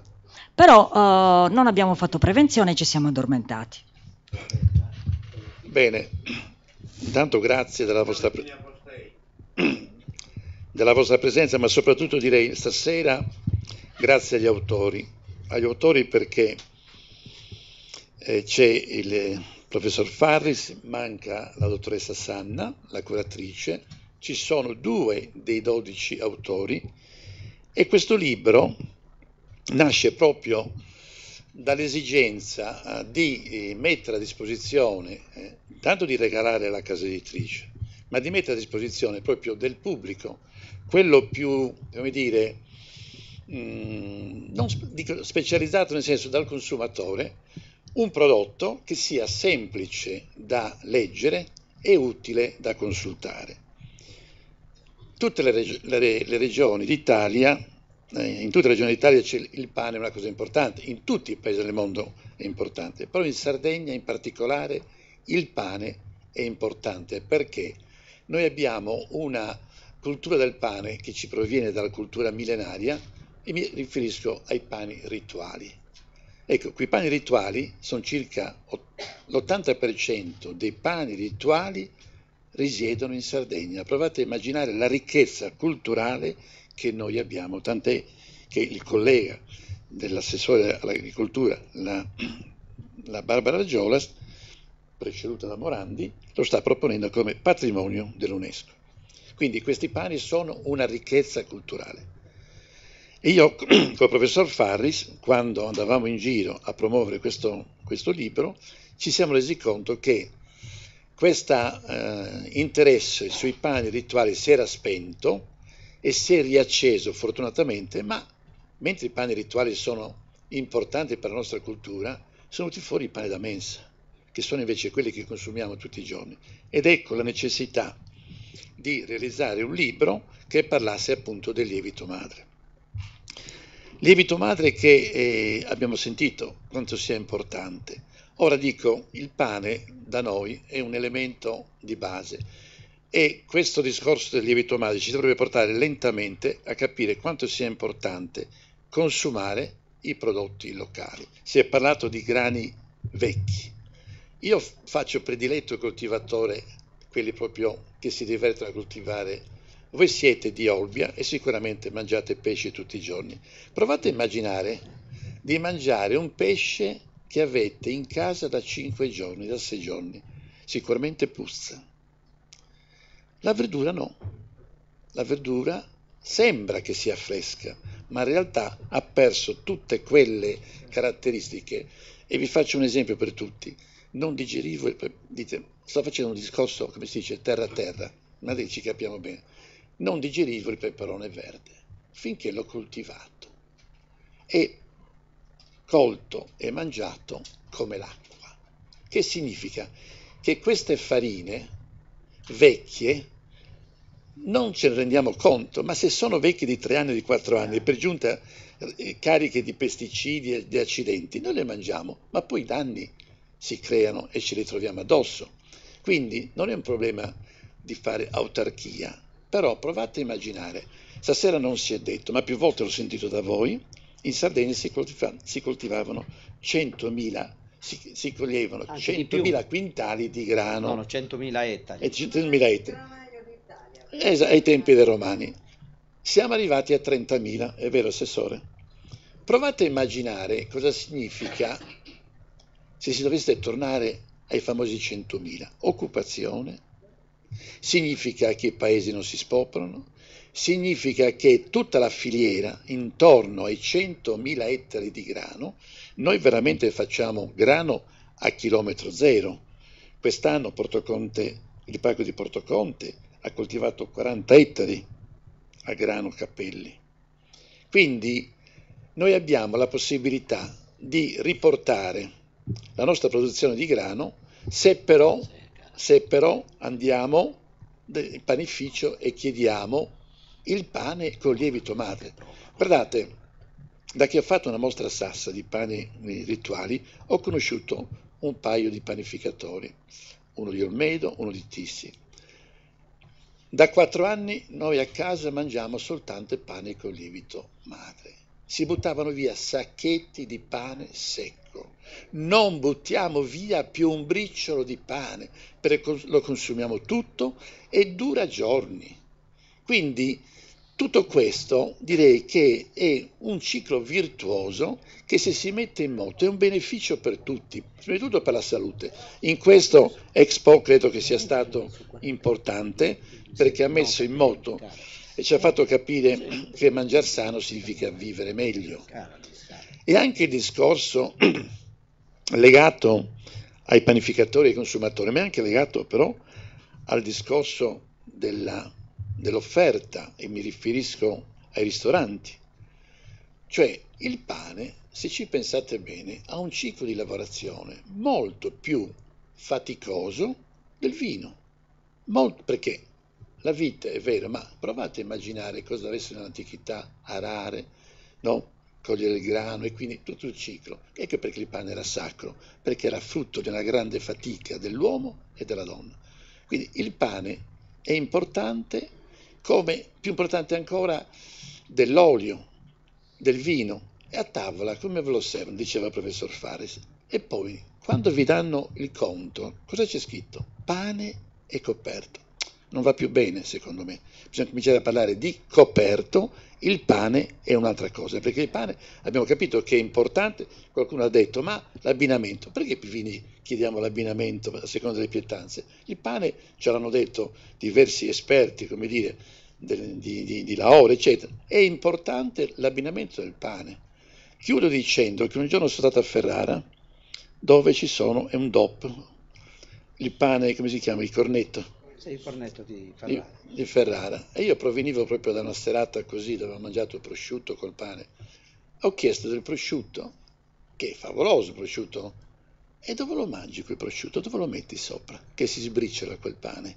Il cornetto si sbriciola, è un pane proprio veramente che non... friabile, dove non ci puoi... Allora, è una ricchezza che abbiamo, però tutto parte dal consumatore. Se c'è la domanda, perché a fine Settecento i francesi hanno cercato di sbarcare a Cagliari e i sardi li hanno respinti con la flotta navale. Dobbiamo ributtare a mare la baguette e riportarla indietro ai francesi. C'è un problema, che quel pane di irrigazione naturale costa magari un forno a legna, ha un costo. Guardi, anche questo. le posso assicurare. Allora noi lo compriamo, è dura, è vero, il giorno dopo è morbido. Le posso assicurare, la dietologa ha detto che il pane, tra l'altro, quel pane lì, è più buono il giorno dopo e il Ma dopo io lo domani. compro, quindi lo so, però il problema è la media delle persone che va a comprare il pane. Uno costa 50 centesimi, l'altro costa 1,50 euro. No, assolutamente. Non è così commercio. Ma lo sapete quanto... Cari miei, scusate, se uno ha la pensione da 600 euro... Però signora, lo sai quanto pane buttiamo? Un terzo del pane prodotto in Italia va a finire nella pattumiera. Quello che io Oh, dico, bisogna il- fare una educazione. Esatto, vabbè, Tutti gli certo. stati sociali. Ognuno fa quello che Se tu può. gli dici a qualcuno, compra quel pane, Certo. è vero che costa di più, ma per 2 giorni tu hai un pane, Certo. anche 3 giorni. Io l'ho mangiato anche dopo 3 giorni. Sì, ma anche una settimana dura tranquillamente, dipende dalla... Quindi, Ho capito. dai, chiudiamo, se no si fa... A domanda c'è offerta, è stato detto più volte. Se viene richiesto, viene fatto, se viene fatto costerà anche di meno. Quindi.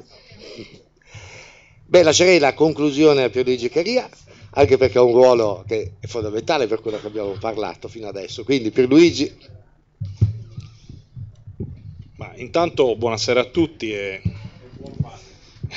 buon pane, va bene.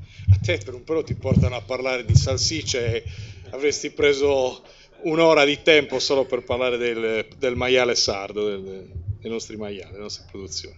Intanto ringrazio gli autori, così come ha fatto l'editore, ma soprattutto ringrazio l'editore perché io ho avuto modo di incontrarlo all'inizio del mio mandato e si è presentato da me con tante cose belle che vengono fatte dall'editore Carlo Delfino, soprattutto nel mondo dell'agroalimentare e anche chiaramente quello turistico, e poi a tutto tondo su tutto quello che voi fate. Ringrazio il Comune di Olbia che oggi qui ci ospita e mi fa piacere trovare qui tanti amici, quindi vi saluto tutti, vi abbraccio tutti perché anche a causa del mio mandato non sempre c'è l'opportunità di sentirci o di vederci o di prendere un caffè assieme. Mi fa piacere trovare a tavola la presenza dottor Tonolo, chiaramente tutti i relatori. Tu hai cambiato il look per questo evento, però insomma ho avuto modo di sentirti e apprezzarti in altre circostanze. Dottor Tonolo, che in un'altra veste io assieme al mio direttore generale abbiamo fatto di tutto per portarla ad Olbia, mi fa piacere che sia ancora qui con noi perché sicuramente... Come? Non mi vuole più nessuno. No, non è vero, stai dicendo delle cose non vere, anzi abbiamo dovuto faticare per cercare di non farcelo portare via, quindi in qualche circostanza. E chiaramente gli altri relatori, gli altri che hanno contribuito a fare questo libro. E ringrazio il dottor Zurru, direttore generale dell'agenzia Agris, con i suoi collaboratori che ho avuto più volte modo di incontrare nelle varie iniziative, diciamo collegate al pane. Sicuramente avete trattato il tema del grano, lui è un esperto che come dire, segue in linea diretta proprio questo settore e da quello che ho potuto vedere lo ha sempre fatto e lo fa con grande passione, al di là di quello che può essere un impegno diciamo di tipo lavorativo, di passione che credo abbia trasmesso anche nel momento in cui ha fatto il suo intervento e la sua relazione. La madre del pane è un bel titolo, un titolo importante e non mi calo su quello che è già stato detto perché lo farei male. Posso fare, come dire, declinare e raccogliere qualche spunto che è venuto fuori più collegato a quello che può fare la parte politica in questa vicenda qua. Posso dire che è indiscutibile sicuramente in termini di salute, è indiscutibile la bontà di un pane, lo citiamo, non dobbiamo fare pubblicità, rispetto a una baguette di un pane fatto con il lievito madre rispetto a altri tipi di pane, quelli che sappiamo che dopo 2 ore iniziano già ad essere alterati e differenti e non sono più arrivano quasi al limite dell'essere, tra virgolette, passatemi un termine magari non appropriato o brutto, commestibili, perché diventano qualcosa di diverso dal pane. Io non li chiamerei neanche così con questo nome. Quindi la qualità non è una cosa indipendente, è una cosa importante. Noi lo diciamo in tutti i prodotti dell'agroalimentare E devo dire che la nostra regione, sotto questo aspetto della crescita della qualità dei nostri prodotti, sta scrivendo pagine importanti in tutti i comparti del mondo dell'agroalimentare e anche in questo comparto, laddove chiaramente si persegue la qualità. Prima si diceva è importante avere un riconoscimento di un marchio, qualunque tipologia, e quindi accanto avere un disciplinare di produzione che contraddistingua.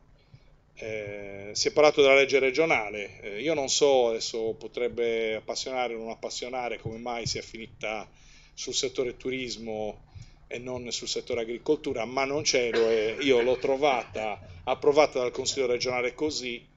Credo che comunque poco importa, è una legge regionale approvata dal Consiglio regionale, bisogna dargli attuazione concreta perché ancora non ha avuto piena attuazione, siamo in una fase diciamo di inizio. È stato fatto anche il marchio qualche settimana fa, approvato con delibera di giunta attraverso uno studio, proprio per rendere ancora più riconoscibili i nostri pani rispetto alle altre produzioni.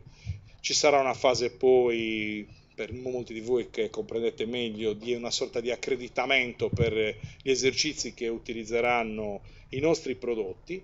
E come assessorato all'agricoltura, al contrario, o meglio, in contemporanea a questa voglia, che vuol dire un'azione di marketing anche di stimolo e di crescita delle nostre produzioni, abbiamo messo in campo alcuni strumenti. Qualcuno lo citava prima l'editore nel dire, e ve l'avete detto voi, la Sardegna era il granaio di Roma, in passato c'erano molti più ettari in coltura, oggi ce n'è molti di meno. Perché?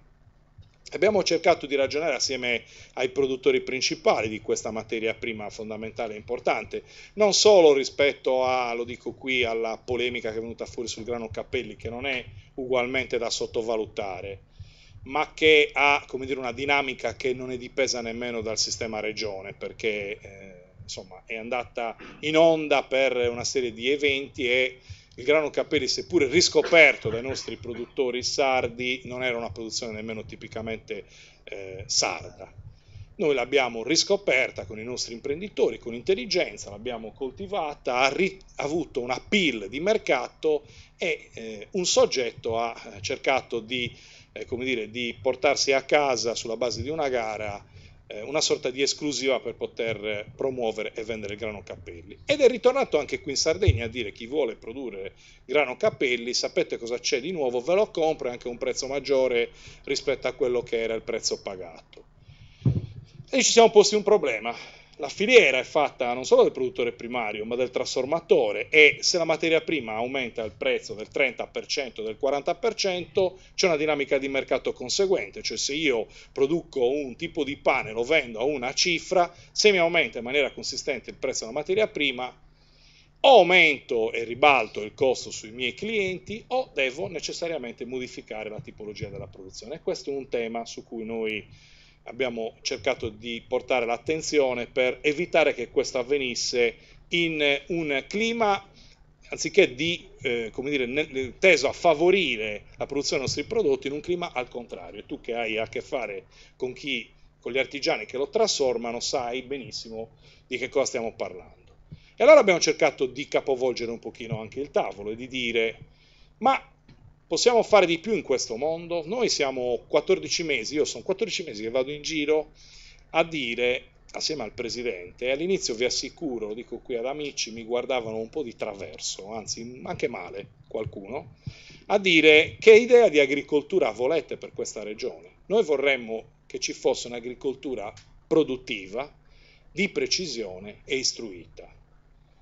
E ci guardavano male. Poi a fianco a questo gli mettevamo anche il pacchetto dei soldi. Come volete che questi soldi li spendiamo? In un PSR di sostegno, quello che si fa, o in un PSR di sviluppo, quello che si potrebbe fare meglio? E ci guardavano ancora più male. Perché è chiaro che cambiare o cercare di cambiare qualcosa in una situazione in cui c'è uno status quo per cui arrivano le risorse, è, come dire, difficile. Serve uno scatto culturale, io dicevo, e lo diceva il Presidente, lo dicevano molti riferimenti delle nostre agenzie, anche quando andavamo in assemblea, dove era scomodo dire questo, o impopolare. Per uno che fa politica, sapete a cosa ci riferiamo. Però io ho detto, questa esperienza o la vivo, questa volta la vivo proprio non pensando al contatore dei voti, non l'ho mai fatto nella mia vita professionale, voi mi conoscete, molti di voi mi hanno avuto come direttore anche in ASL, intanto vi saluto, non ho mai guardato a quello, ho guardato alle cose che dovevamo fare nell'interesse della gente, in quel caso perché la sanità non ha colori, né bianchi né rossi né verdi, prima o poi tutti, direttamente o indirettamente, ci dobbiamo fare i conti e quindi aspiravo assieme a voi ad avere il miglior servizio per gli utenti e lo stesso sto facendo in questo mandato. E allora, quando noi dicevamo queste cose, vi devo dire che all'inizio un po' di colpi li abbiamo presi. Poi un altro tema mi ha dato qualche problema sotto il profilo dei colpi, che è il tema dell'acqua, meriterebbe un capitolo a sé stante, che ugualmente riguarda, perché il pane è uno degli ingredienti, è l'acqua, e non so se avete notato, al di là degli ingredienti c'è, se l'acqua non è di grande qualità, anche il pane non è di grande qualità. E vi assicuro che quando ho toccato questi temi, qualcuno mi diceva, anche mi ha detto, assessore, lei non durerà più di 2 mesi in questo incarico. Ho detto, vabbè, finché dura, cerchiamo di fare la nostra parte, di portare un cambio culturale se ci riusciamo.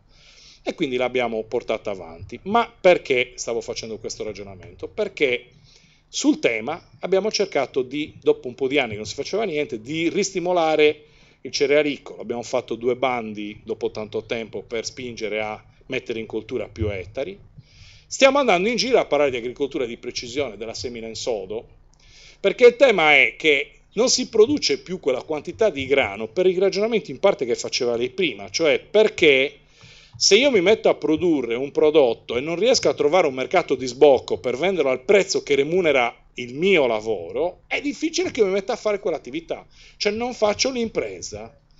E quindi dobbiamo mettere prima di tutto come politica in moto meccanismi che creano le condizioni per fare impresa. E allora l'impresa la si fa se tu accorci la filiera dei costi, se tu dai un prodotto di qualità, se tu accorci la filiera dei costi e se metti in moto quindi un meccanismo che possa consentire agli operatori di trovare degli spazi di mercato.